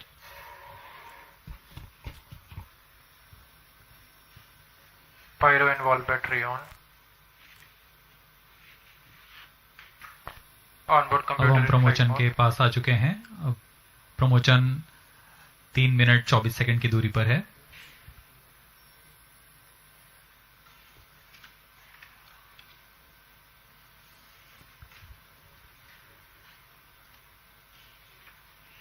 इस mission के मुख्य उपग्रह NVS-1, जिसका कुल भार 2232 kg है, और इस श्रेणी में यह L5 तथा S बैंड के अलावा L1 फ्रीक्वेंसी बैंड का उपयोग अतिरिक्त सेवाएं प्रदान करने के लिए कर रहा है। इस उपग्रह में सबसे महत्वपूर्ण पेलोड है रुबिडियम परमाणविक आवृत्ति मानक घड़ी। परमाणविक घड़ी एक स्थिर आवृत्ति मानक प्रदान करता है जो कि सभी नेविगेशन पेलोड के लिए एक निर्देश का काम करेगा। NVS-1 उपग्रह यह प्रयोग कर अपनी परिशुद्ध नौवहन सुविधाएं को उन्नत बनाते हुए भारत के विकास के लिए समर्पित है। We are about 2.5 minutes from the launch time. The network of ISRO telemetry tracking and command network stations view the launch vehicle along its trajectory. The trajectory parameters and separation events are ascertained through these stations. For the present mission, Shah, Port Blair, Brunei and Beak stations are participating. -2 minutes.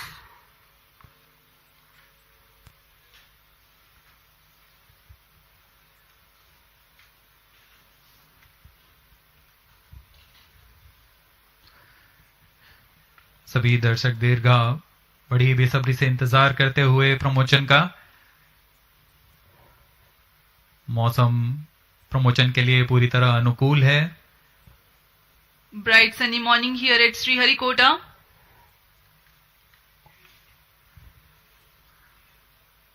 सर्वप्रथम हम देखेंगे T-4.8 seconds पर चारों L40 engines का ignition.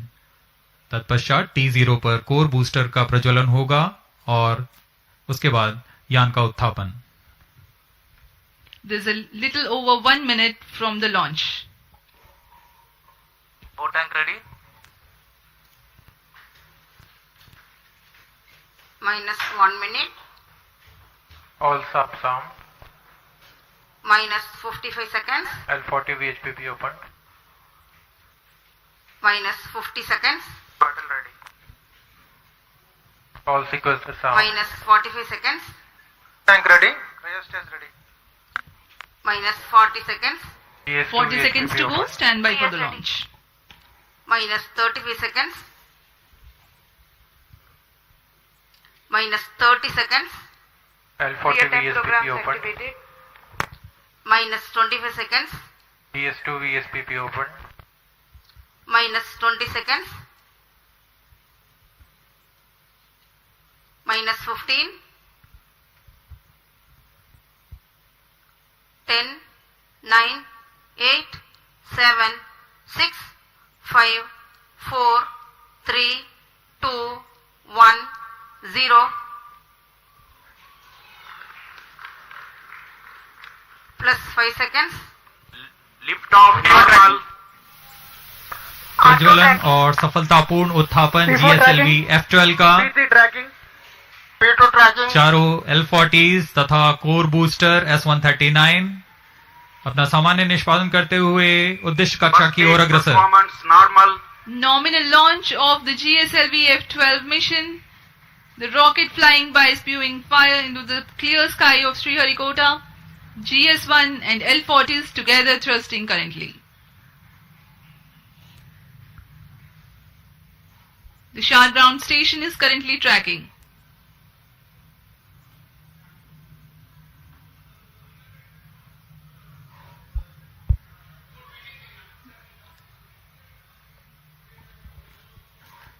Shah 1 main auto.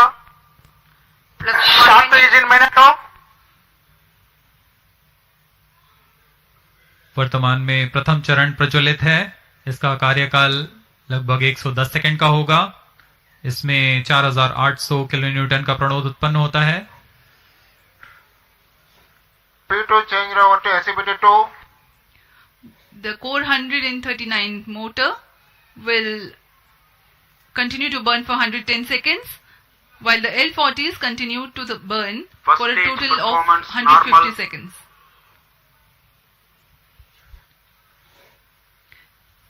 Thrust developed by the GS1 S139 motor is 4815 kilonewtons, while each of the L40s develops 762.5 kilonewtons. प्रथम चरण को cut off कर दिया गया है। L40 अभी भी प्रज्वलित हैं। This is a confirmation for the S139 burnout. L40s still developing thrust.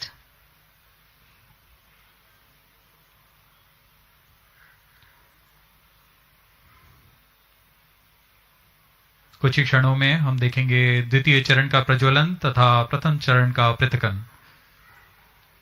Current altitude is 67 kilometers. 40 stages thrust cut off. Stage separated. Second stage ignited. जी हाँ, द्वितीय चरण का प्रज्वलन शुरू हो चुका है जैसा निर्धारित था और प्रथम चरण को यान से पृथक कर दिया गया है। The second stage has ignited and the first stage has been separated from the ongoing launch vehicle. Currently, Shah station is tracking. Plus 3 minutes. जी हाँ, यान पूर्णतः निर्धारित पथ को अनुकरण करता हुआ जा रहा है और द्वितीय चरण भी सामान्य निष्पादन कर रहा है। इस चरण का कुल कार्यकाल लगभग 140 सेकंड का होगा। इस दौरान यह 846 किलोन्यूटन का प्रणोद उत्पन्न कर यान को करीब 130 किलोमीटर की ऊंचाई तक ले जाएगा। High thrust Vikas engine developing a nominal vacuum thrust of 846 kilonewtons. Vikas engine is a pump-fed engine. Second stage performance normal. Of UH25 as fuel and N2O4 as oxidizer.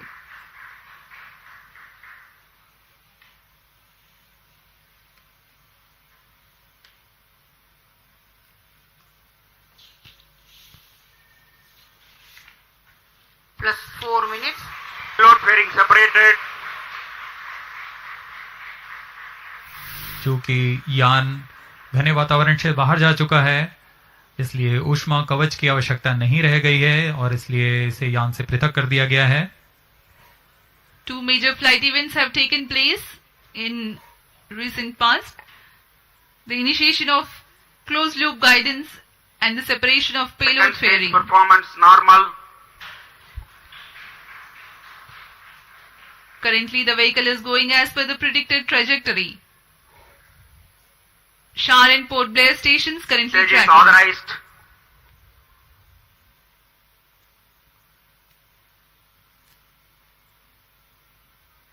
द्वितीय चरण सामान्य निष्पादन करते हुए यान को उद्देश्य कक्षा की ओर ले जाता हुआ।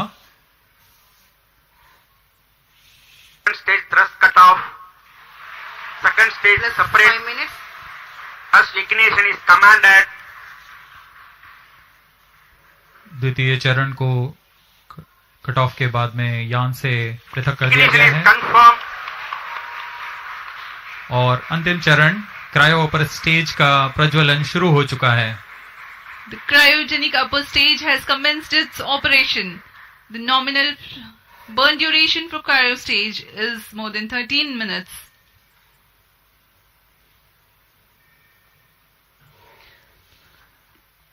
Nominal thrust of the cryogenic upper stage is 73.97 kilonewtons, while the operated thrust is 83.34 kilonewtons. The cryogenic propellants have a specific impulse of 453.5 seconds. तृतीय चरण जिसे हम क्रायो अपर स्टेज के नाम से जानते हैं, यह बहुत ही जटिल इंजन होता है। इसलिए यहाँ काफी तालियों के साथ गड़गड़ाहट हम सुन सकते हैं जब तृतीय चरण का प्रज्वलन शुरू हुआ। कोई भी त्रुटि की कोई गुंजाइश नहीं होती है अंतरिक्ष मिशन में। जैसा कि आपको बताया गया, यह मिशन पूर्वी दिशा का मिशन है, इसलिए हमारे ग्राउंड स्टेशन शार तथा पोर्ट ब्लेयर स्थित भू स्टेशन इसे ट्रैक कर रहे हैं। तृतीय चरण का निष्पादन सामान्य और यान अपनी उद्देश्य कक्षा की ओर बढ़ता हुआ जा रहा है। अब हम प्रमोशन से 405 सेकंड की दूरी पर आ चुके हैं। ऊंचाई 145 किलोमीटर तथा सापेक्ष गति 5 किलोमीटर प्रति second. We are more than 400 seconds past the launch time. Current altitude of the launch vehicle is 146 kilometers and the relative velocity 5.14 kilometers per second. Let me describe to the viewers in the meantime the description of the satellite taking ride in this mission. Navigation services using Indian constellation of satellites provides accurate real-time positioning and timing services over India. Cryo stage performance normal. 1,500 kilometers around India. The Indian Regional Navigation Satellite System IRNSS goes by an operational name NAVIC.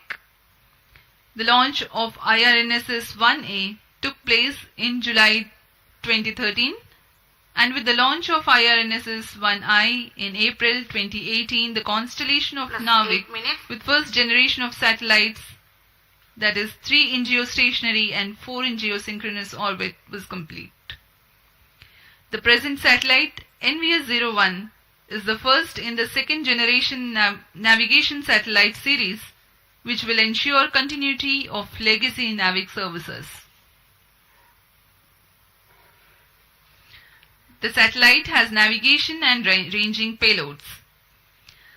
The navigation payload operates in L1, L5 and S bands and employs a tri-band antenna.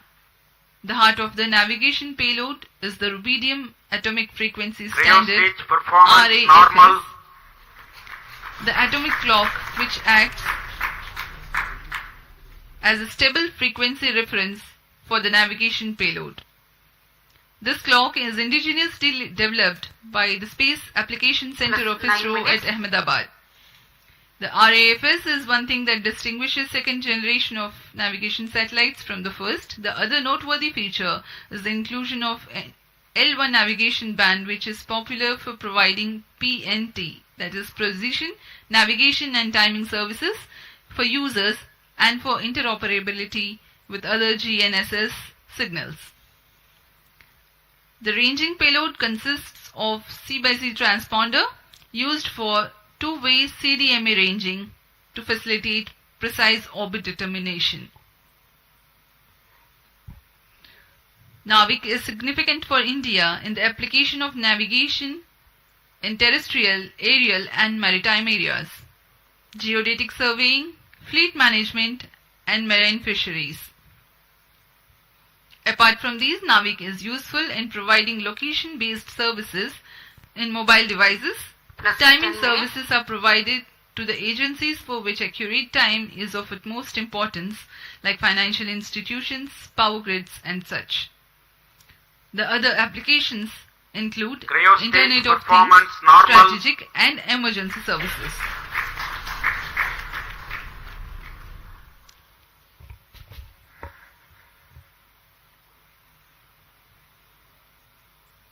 तृतीय चरण cryogenic engine के सभी तंत्र सामान्य रूप से कार्य कर रहे हैं। इस चरण का कुल कार्यकाल लगभग 840 सेकंड का होगा। यह वह अंतिम चरण है जो उपग्रह को उचित कक्षा में पहुंचाकर अंतःक्षेपित करेगा। इस दौरान आपको इस उपग्रह से जुड़ी कुछ जानकारियां उपलब्ध कराते हैं।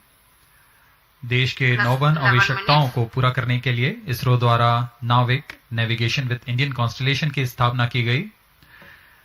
नाविक को Indian regional navigation satellite system IRNS के नाम से भी जाना जाता है। नाविक को 7 उपग्रहों के नक्षत्र के साथ डिजाइन किया गया है। इस नक्षत्र के 3 उपग्रह भूस्थैतिक कक्षा में रहते हैं तथा अन्य 4 उपग्रह भूमध्य रेखा से 29 डिग्री के झुकाव के साथ भूतुल्य काली कक्षा में रखे गए हैं। नाविक 2 सेवाएं प्रदान करता है, नागरिक उपयोगकर्ताओं के लिए तथा प्रतिबंधित सेवाओं के लिए। इन दोनों सेवाओं में L5 और S बैंड का उपयोग किया जाता है।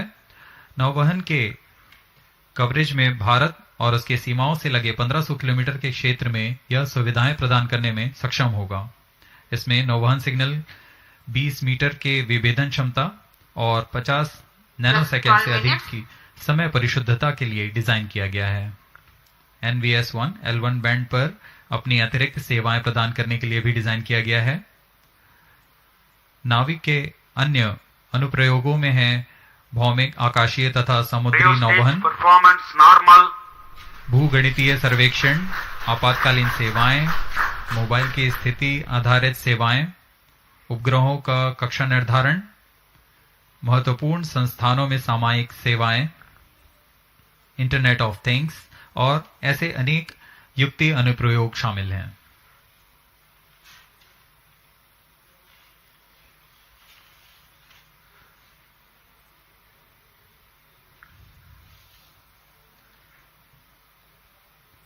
तृतीय चरण पूरी तरह उद्दिष्ट पथ का अनुकरण करता हुआ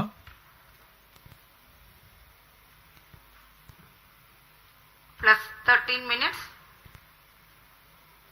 यह वह अंतिम चरण है जो यान को 251 किलोमीटर तक ले जाएगा तथा गति 9.75 किलोमीटर प्रति सेकंड। यह गति NVS-1 उपग्रह को प्रदान करेगा जिससे वह उस कक्षा में प्रक्षेपित होगा। Performance normal.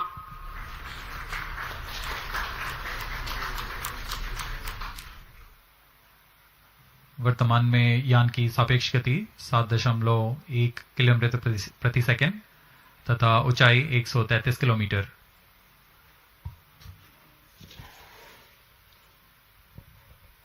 We have come 827 seconds past the launch time. The current relative velocity is 7.22 kilometers per second. The current altitude is 134 kilometers.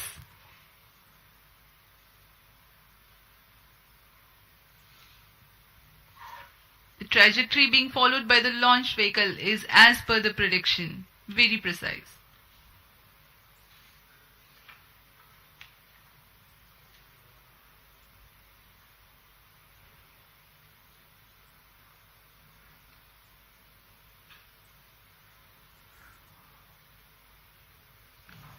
उपग्रह का पूर्ण परिशुद्धता से कक्षा में स्थापित किया जाना बहुत आवश्यक होता है। इससे उपग्रह की लाइफ भी बढ़ती है और सेवाएं उपलब्ध कराने में बहुत आसानी होती है। Cryo stage performance normal. For the present mission GSLV F12, the cryo stage is provided with active pressurization system for the propellant, which is an upgrade to enhance the reliability of the engine and stage.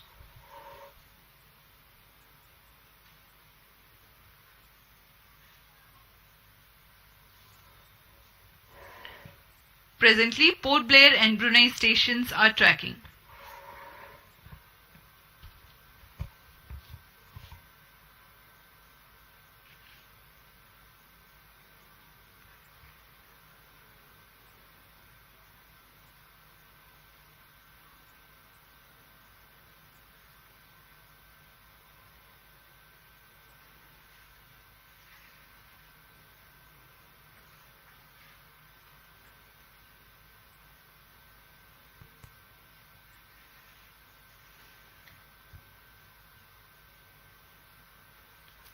plus 16 minutes.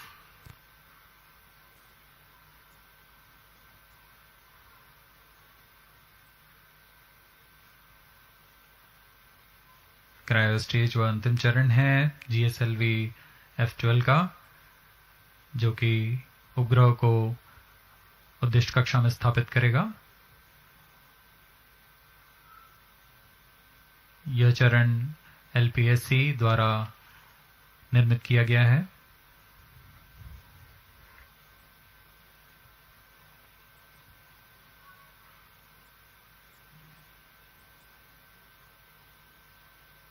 Cryo stage performance normal.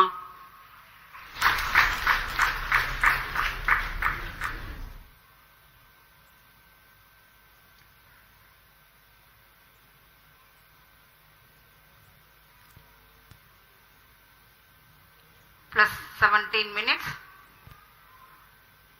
कुछ ही क्षणों पश्चात तृतीय चरण को बंद कर दिया जाएगा तथा उचित कक्षा पहुंचते ही उपग्रह को प्रमोचित किया जाएगा।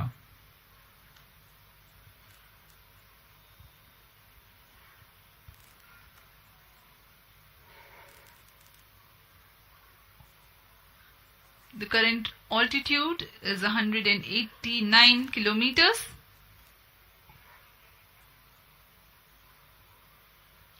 The cryo stage is still operating, and in the last few seconds of its operation,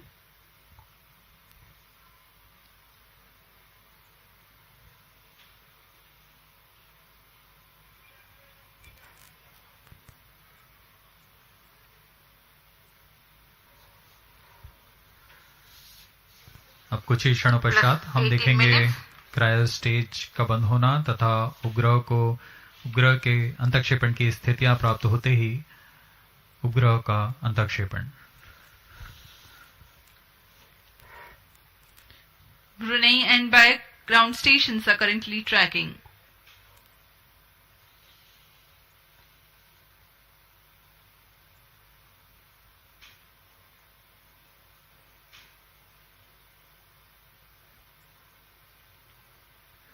Cryo stage thrust cutoff. Slide injection condition is achieved. Cryo stage को कट ऑफ कर दिया गया है तथा अंतक्षेपण की स्थितियां प्राप्त की जा चुकी हैं। अब कुछ ही क्षणों में NVS-01 satellite separated. The satellite NVS-01 has been separated and placed into the intended F12 orbit. NVS-01 mission accomplished. ये हम ऑनबोर्ड कैमरा की मदद से देख पा रहे हैं। NVS-1 को सफलतापूर्वक उद्दिष्ट कक्षा में अंतक्षेपित कर दिया गया है और इसके साथ ही यह मिशन सफल होता है।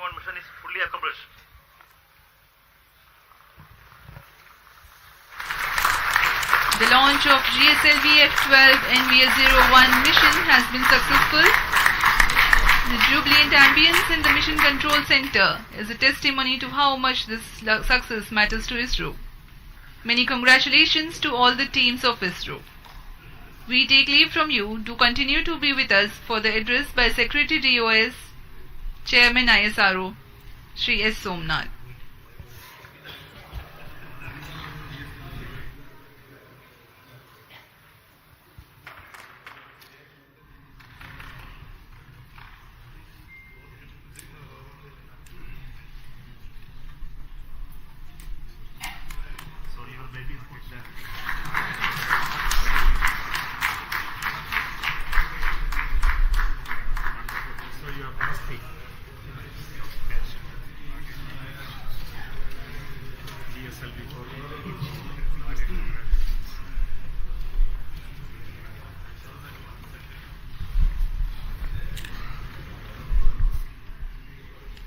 Giri and satellite.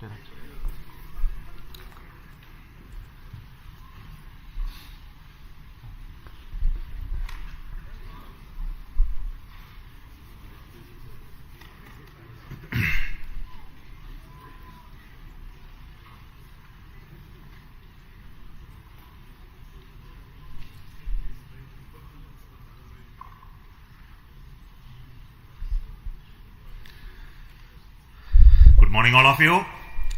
Congratulations for the excellent GSLV F12 NVS-01 mission outcome.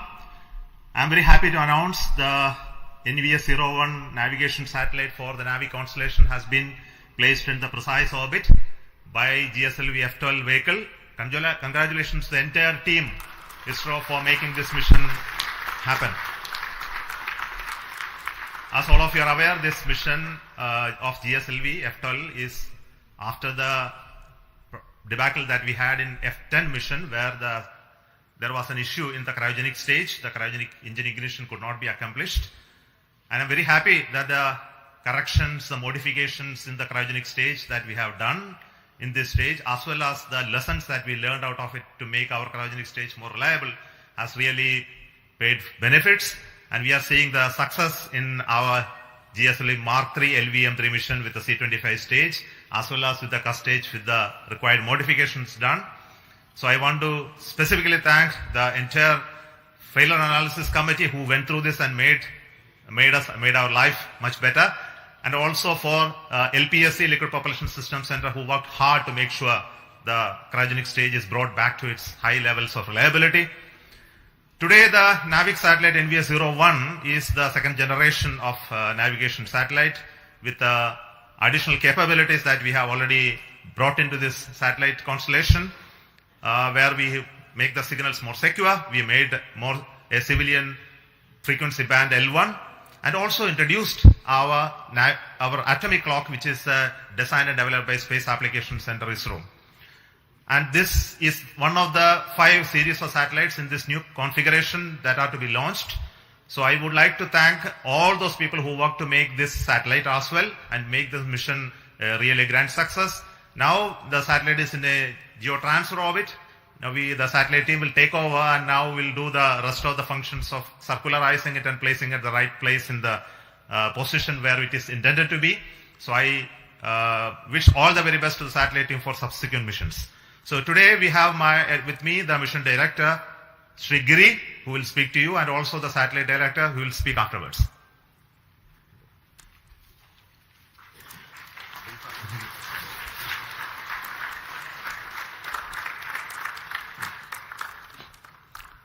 Good morning.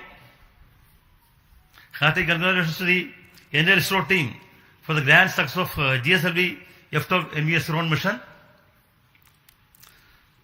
The GSLV F12 has injected the satellite into a very good orbit, 173 by 40,709 kilometers, which will give better life for satellite.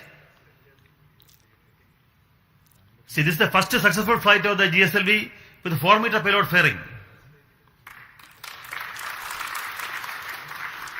The earlier 4-meter fairings, we had anomalies, not because of PLF, but because of some other reasons in the other systems. Now, with the 4-meter PLF, GSLV has the capability to launch bigger payloads and provide them a better aerodynamic environment. We can now confidently launch NISR next year.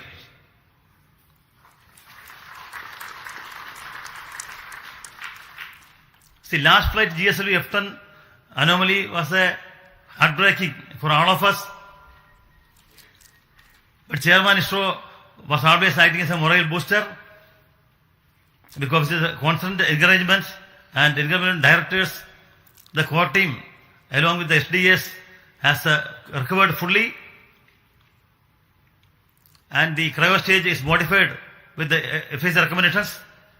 I especially compliment IPRC, LPSC teams for bringing out the cryo stage with the support of BSSC and the SDSC. I salute the SDS and SR teams spread across the various centers of ISRO who has put their heart and soul in the great work to bring back GSLV to success track. Now GSLV has become combined with other satellites with to have an operational launch vehicle for ISRO, and has come back to the success. There has been excellent support from center directors for bringing back GSLV. I salute the excellent review by subsystem FRRs, FRLV, APEX, MRR, National Expert Committee, which helped in resolving issues and making the launch vehicle very robust. The industries in India have contributed immensely to the realization of this vehicle. I acknowledge the contribution by HAL, especially in realizing 4 meter OPLF on time. The GSLV core project has demonstrated excellent teamwork, perseverance and persistence, because we were always slightly hampered by the earlier failures, but the team kept the morale and they took the excellent task of bringing back GSLV to success with the support from all SDS spread across various centers. The role played by Vehicle Director Sri Tommy Joseph, who has been here in SHAR for many days and in realizing systems, is to be specially mentioned, and Associate Vehicle Director Sri Karthikeyan. Other important contributions were from Sri Geti Jose and Sri A.V. Mercy. They require special mention. The NVS-01 satellite launched today is very special because it has the L1 band and they use indigenously developed atomic clock. My best wishes to the NVS-01 spacecraft team for the upcoming spacecraft operations, which will provide better navigation capability for India. Once again, my hearty compliments to the entire ISRO team, to the loving family members who supported the team members for achieving this success. Thank you. Jai Hind.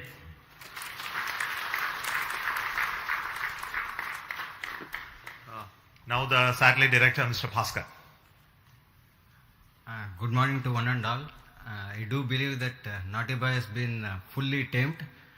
Respected Chairman, Directors, distinguished invitees, a very good morning.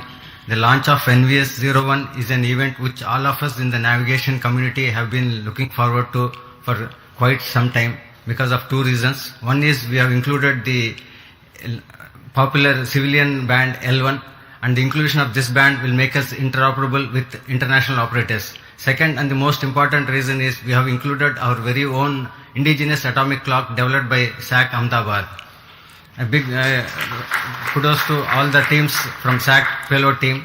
Also wish to place on record thanks to Chairman ISRO for giving us an early launch despite a slew of flagship programs lined up. I would also like to thank Director Ivarese for his constant guidance and support, and to all my mentors and reviewers for making the realization of the satellite. Last but not the least, I would like to thank all my team members from various centers of ISRO who have made this possible today. And in a few days from now, we'll be making the satellite operational and we'll be putting the satellite in the desired position. And later on, we'll be getting the navigational information from this. In short, if the launcher has the will, satellite will show the way. Thank you. So we will now request our center directors who have contributed immensely to this program to have a quick briefing on this. So we don't want to take long time. So I will start with Director SAC Ahmedabad. Good morning, everybody. At the outset, let me congratulate Team ISRO as well as Chairman ISRO and all the stakeholders in this mission. And as we celebrate 70 years of climbing of Everest, it was a field task for Team ISRO. It is like climbing Everest only. And once again, I compliment all my team members at Space Application Center for developing an excellent payload. And I hope that surely you are going to hear a lot about NAVIC in near future. Thank you. Director of the Satellite Center, Mr. Shankaran.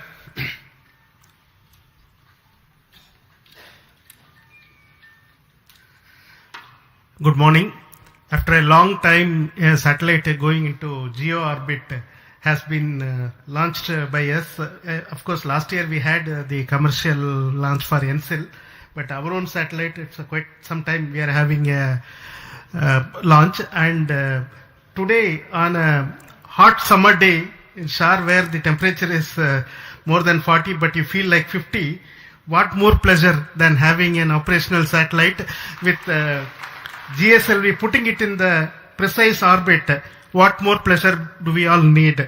Thank you very much for the entire community for contributing to make this launch vehicle as well as satellite success. The satellite now has deployed its solar panels, gone through its venting sequence, and is ready to now take up the next operations to raise its orbit and go to the geostationary orbit at 5-degree inclination. So looking forward to operationalizing this satellite as part of the new NAVIC constellation. Thank you all. Jai Hind. Now the Director of the Liquid Propulsion System Center, Dr. Chandrayaan. Good morning. Heartiest congratulations to each and every one of you. It is a very proud moment for ISRO as well as the entire country that we have accomplished a very important mission, GSLV F12 NAVIC 01. And this vehicle has got more number of propulsion systems. In fact, 7 propulsion systems which has worked in a synchronized way and delivered the satellite in the required orbit. Very heartening to note that all the vehicle systems have performed extremely well. Coming to the cryo stage, after a setback, when we have come back with the necessary corrections and improvements, really the teams have done extremely well, exceptionally well, and today the performance reveals that cryo stage performance is as expected and as predicted. On this occasion, let me congratulate and compliment each and every team members, our family members, and the satellite team for realizing an excellent satellite. Thank you. Jai Hind. The Director of the ISRO Propulsion Complex at Mahendragiri, Sri Asir Pakiraj. Congratulations, India. It's very heartening to note the success of the GSLV NVS-01 mission. At this point of time, let me place on record the appreciable efforts taken by the liquid propulsion community in bringing out the GS2, L40 and the CUS stages. I thank my IPRC family for a tireless work to bring these stages and showing the success of the GSLV vehicle once more. Thank you. The Director of the ISRO Satellite Tracking Network, Mr. Ramakrishnan.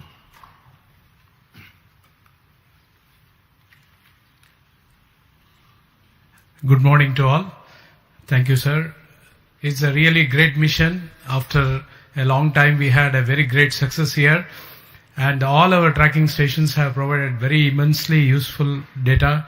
And I'm sure the satellite will be put in right orbit, and it is going to prove our navigation community a very, very useful system. And I compliment the entire country and the entire ISRO team. Thank you. Thank you all. I'll invite Dr. Sam Dayaladev, the Director of the ISRO Inertial Systems Unit.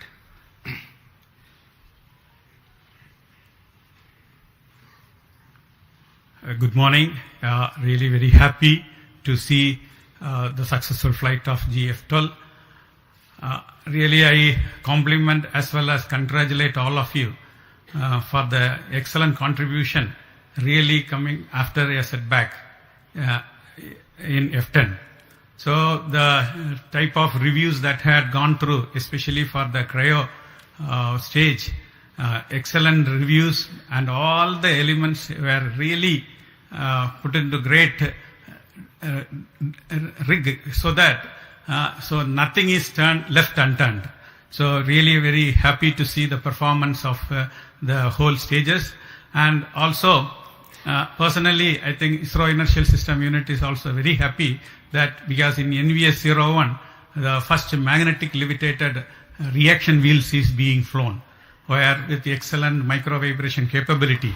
So we are looking forward the performance, because a magnetic suspended reaction wheel typically literally the life is infinite. So that contribution also we are very happy. So I wish all the very best for the subsequent spacecraft operations, and see that our indigenous atomic clock also performing to the best in par with the rest of the world. Thank you. Jai Hind. I wish to invite Dr. Unikrishnan Nair, the Director of VIKRAM Sarabhai Space Center, who is from where the rocket has come. Very good morning, India. Congratulations to all the system development agencies across all ISRO centers, all industries, and all the national eminent experts and academia who have been the part of the failure analysis committee. And since the last failure to today, it has been a learning phase. We have understood and we corrected That is why GSLV is back in action. GSLV is there for launching 2-ton class of GEO satellite, and demonstrating that with 4-meter fairing, we have demonstrated in GSLV. And with this launch, GSLV also inching towards higher reliability. It has crossed the 0.9 reliability mark, and GSLV will be there for more missions in future. Thank you very much. Finally, I wish to invite the director of this center, the Satish Dhawan Space Center, and he is the chairman of the Launch Authorization Board, Sri Rajarajan.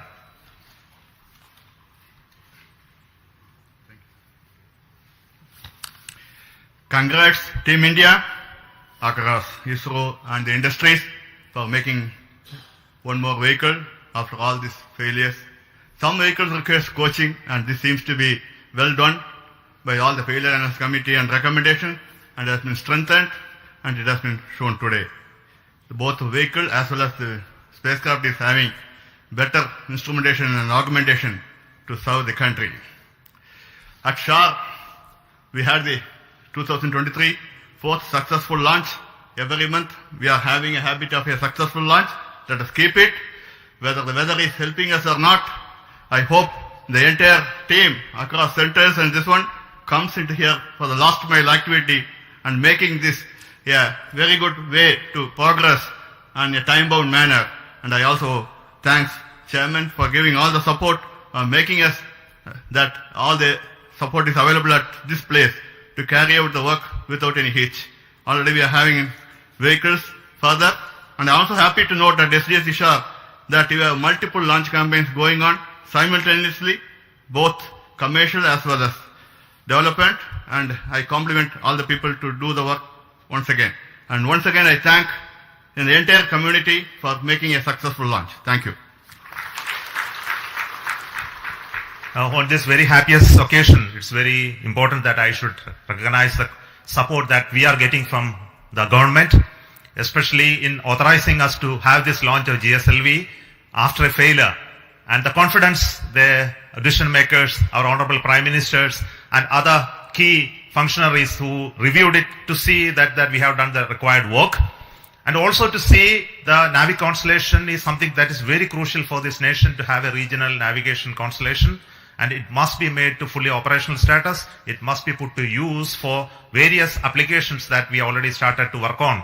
I take this opportunity to tell you that we are going to make this NAVIC system fully functional and operational for the benefit of this nation. There is huge amount of opportunity that is waiting for us to exploit in the future.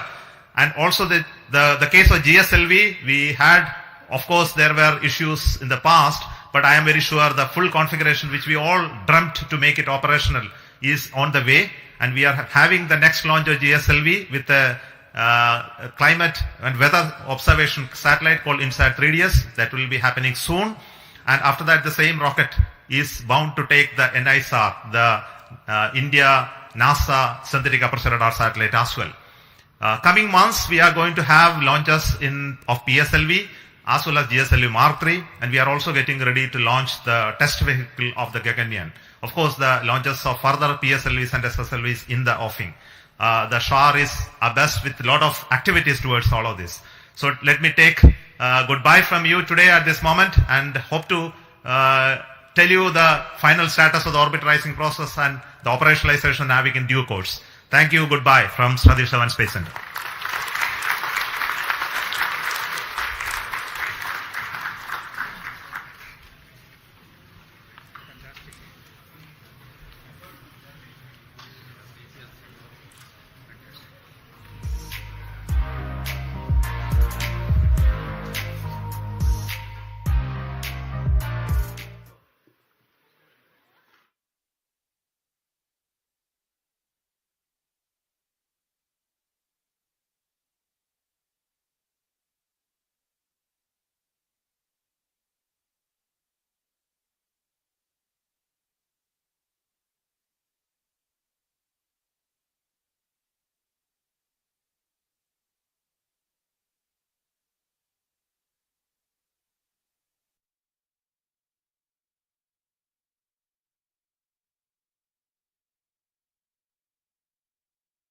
You are watching this telecast live from the Mission Control Center at Satish Dhawan Space Center, Shar, Sriharikota, the only spaceport of India. I am Madhuri bringing to you the commentary in English along with my co-commentator Mr. Vikas Swarnkar. Roger. The SSLV D2 EOS-07 mission will take place today, the 10th of February 2023 at 9:18 hours Indian Standard Time from the first launch pad. Noted. This telecast is being brought to you by Doordarshan. Also, the live coverage is available on ISRO website, YouTube, Facebook and Twitter. This mission intends to place the prime satellite EOS-07 weighing about 150 kg into 450 kilometers orbit with 37.2 degrees inclination. Apart from EOS-07,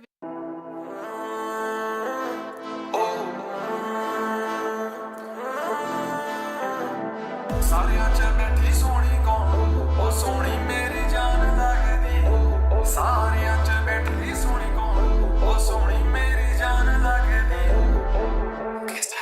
ਸੋਹਣਾ ਜੱਟ ਵੀ ਬੜਾ ਤੈਨੂੰ ਢੀਕਦਾ ਖੜਾ ਰੂਪ ਤੇਰੇ ਉੱਤੇ ਆਇਆ ਉਹਨੂੰ ਦਿਲ ਤੂੰ ਫੜਾ ਉਹ ਸੋਹਣਾ ਜੱਟ ਵੀ ਬੜਾ ਤੈਨੂੰ ਢੀਕਦਾ ਖੜਾ ਰੂਪ ਤੇਰੇ ਉੱਤੇ ਆਇਆ ਉਹਨੂੰ ਦਿਲ ਤੂੰ ਫੜਾ ਗੱਲ ਲੱਗਦੀ ਪੁਰਾਣੀ ਕਈ ਜਨਮਾਂ ਦੀ ਜਿਵੇਂ ਪਛਾਣ ਲੱਗਦੀ ਉਹ ਸਾਰਿਆਂ 'ਚ ਬੈਠੀ ਸੋਹਣੀ ਕੌਣ ਉਹ ਸੋਹਣੀ ਮੇਰੀ ਜਾਨ ਲੱਗਦੀ ਸਾਰਿਆਂ 'ਚ ਬੈਠੀ ਸੋਹਣੀ ਕੌਣ ਉਹ ਸੋਹਣੀ ਮੇਰੀ ਜਾਨ ਲੱਗਦੀ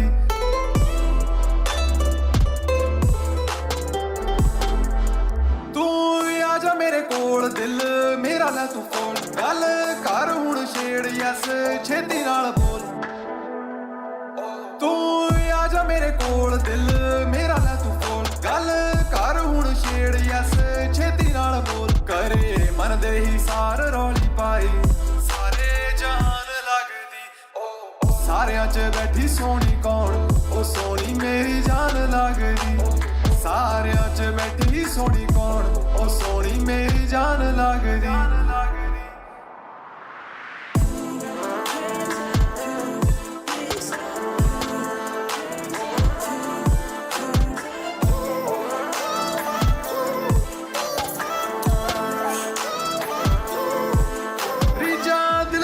ਕੋ ਬਿਟਾ ਦਿਲ ਦੀਆਂ ਖੋ ਮੈਨੂੰ ਆਵੇ ਬੜਾ ਪਿਆਰ ਹੁਣ ਦੂਰ ਨਾ ਤੂੰ ਹੋ ਰੀਜਾ ਦਿਲ ਚ ਲਕੋ ਬਿਟਾ ਦਿਲ ਦੀਆਂ ਖੋ ਮੈਨੂੰ ਆਵੇ ਬੜਾ ਪਿਆਰ ਹੁਣ ਦੂਰ ਨਾ ਤੂੰ ਹੋ ਦੇਖ ਸੂਟ ਵਿੱਚ ਤੈਨੂੰ ਪਰ ਕੋਈ ਉਤੋਂ ਅਸਮਾਨ ਲੱਗਦੀ ਸਾਰਿਆਂ 'ਚ ਬੈਠੀ ਸੋਹਣੀ ਕੌਣ ਉਹ ਸੋਹਣੀ ਮੇਰੀ ਜਾਨ ਲੱਗਦੀ ਸਾਰਿਆਂ 'ਚ ਬੈਠੀ ਸੋਹਣੀ ਕੌਣ ਉਹ ਸੋਹਣੀ ਮੇਰੀ ਜਾਨ ਲੱਗਦੀ ਪਿਆਰ ਤੇਰੇ ਨਾਲ ਸੱਚਾ ਦਿਲ ਉੱਡੀ ਜਾਵੇ ਉੱਚਾ ਦੇਖ ਤੈਨੂੰ ਮੇਰੇ ਨਾਲ ਮਨ ਹੋ ਗਿਆ ਨੀ ਸੁੱਚਾ ਪਿਆਰ ਤੇਰੇ ਨਾਲ ਸੱਚਾ ਦਿਲ ਉੱਡੀ ਜਾਵੇ ਉੱਚਾ ਦੇਖ ਤੈਨੂੰ ਮੇਰੇ ਨਾਲ ਮਨ ਹੋ ਗਿਆ ਨੀ ਸੁੱਚਾ ਵਗਾਉਣੀ ਤੇਰੀ ਗੱਲ ਮੋਮੀ ਨੇ ਆਈ ਜੋ ਜ਼ਬਾਨ ਲੱਗਦੀ ਸਾਰਿਆਂ 'ਚ ਬੈਠੀ ਸੋਹਣੀ ਕੌਣ ਉਹ ਸੋਹਣੀ ਮੇਰੀ ਜਾਨ ਲੱਗਦੀ ਸਾਰਿਆਂ 'ਚ ਬੈਠੀ ਸੋਹਣੀ ਕੌਣ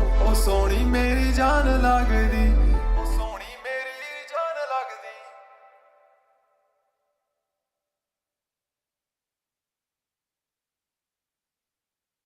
Hello guys, in this video, I will be showing you how to delete Instagram account permanently. Thank you for watching this video. If you think this video is helpful, then please like, share, and comment. Now let's get started. Well, in this video, I will be showing you the 2 easiest methods to delete your Instagram account permanently. These 2 methods works on any device like an Android phone, tablet, iPhone, iPad, and even works on PC and laptop, so don't skip the video and watch till the end. First of all, make sure your Instagram app is updated. If not, then please update it. Now I will show the first method, to delete Instagram account permanently. This method is new, and works on almost any Instagram app. So watch till the end. Now let's start. Open Instagram app on your Android, iPhone, or any device you like. Now first tap here. Tap on Settings and Privacy. Tap on Account Center. Now tap on Personal Details. Tap on Account Ownership.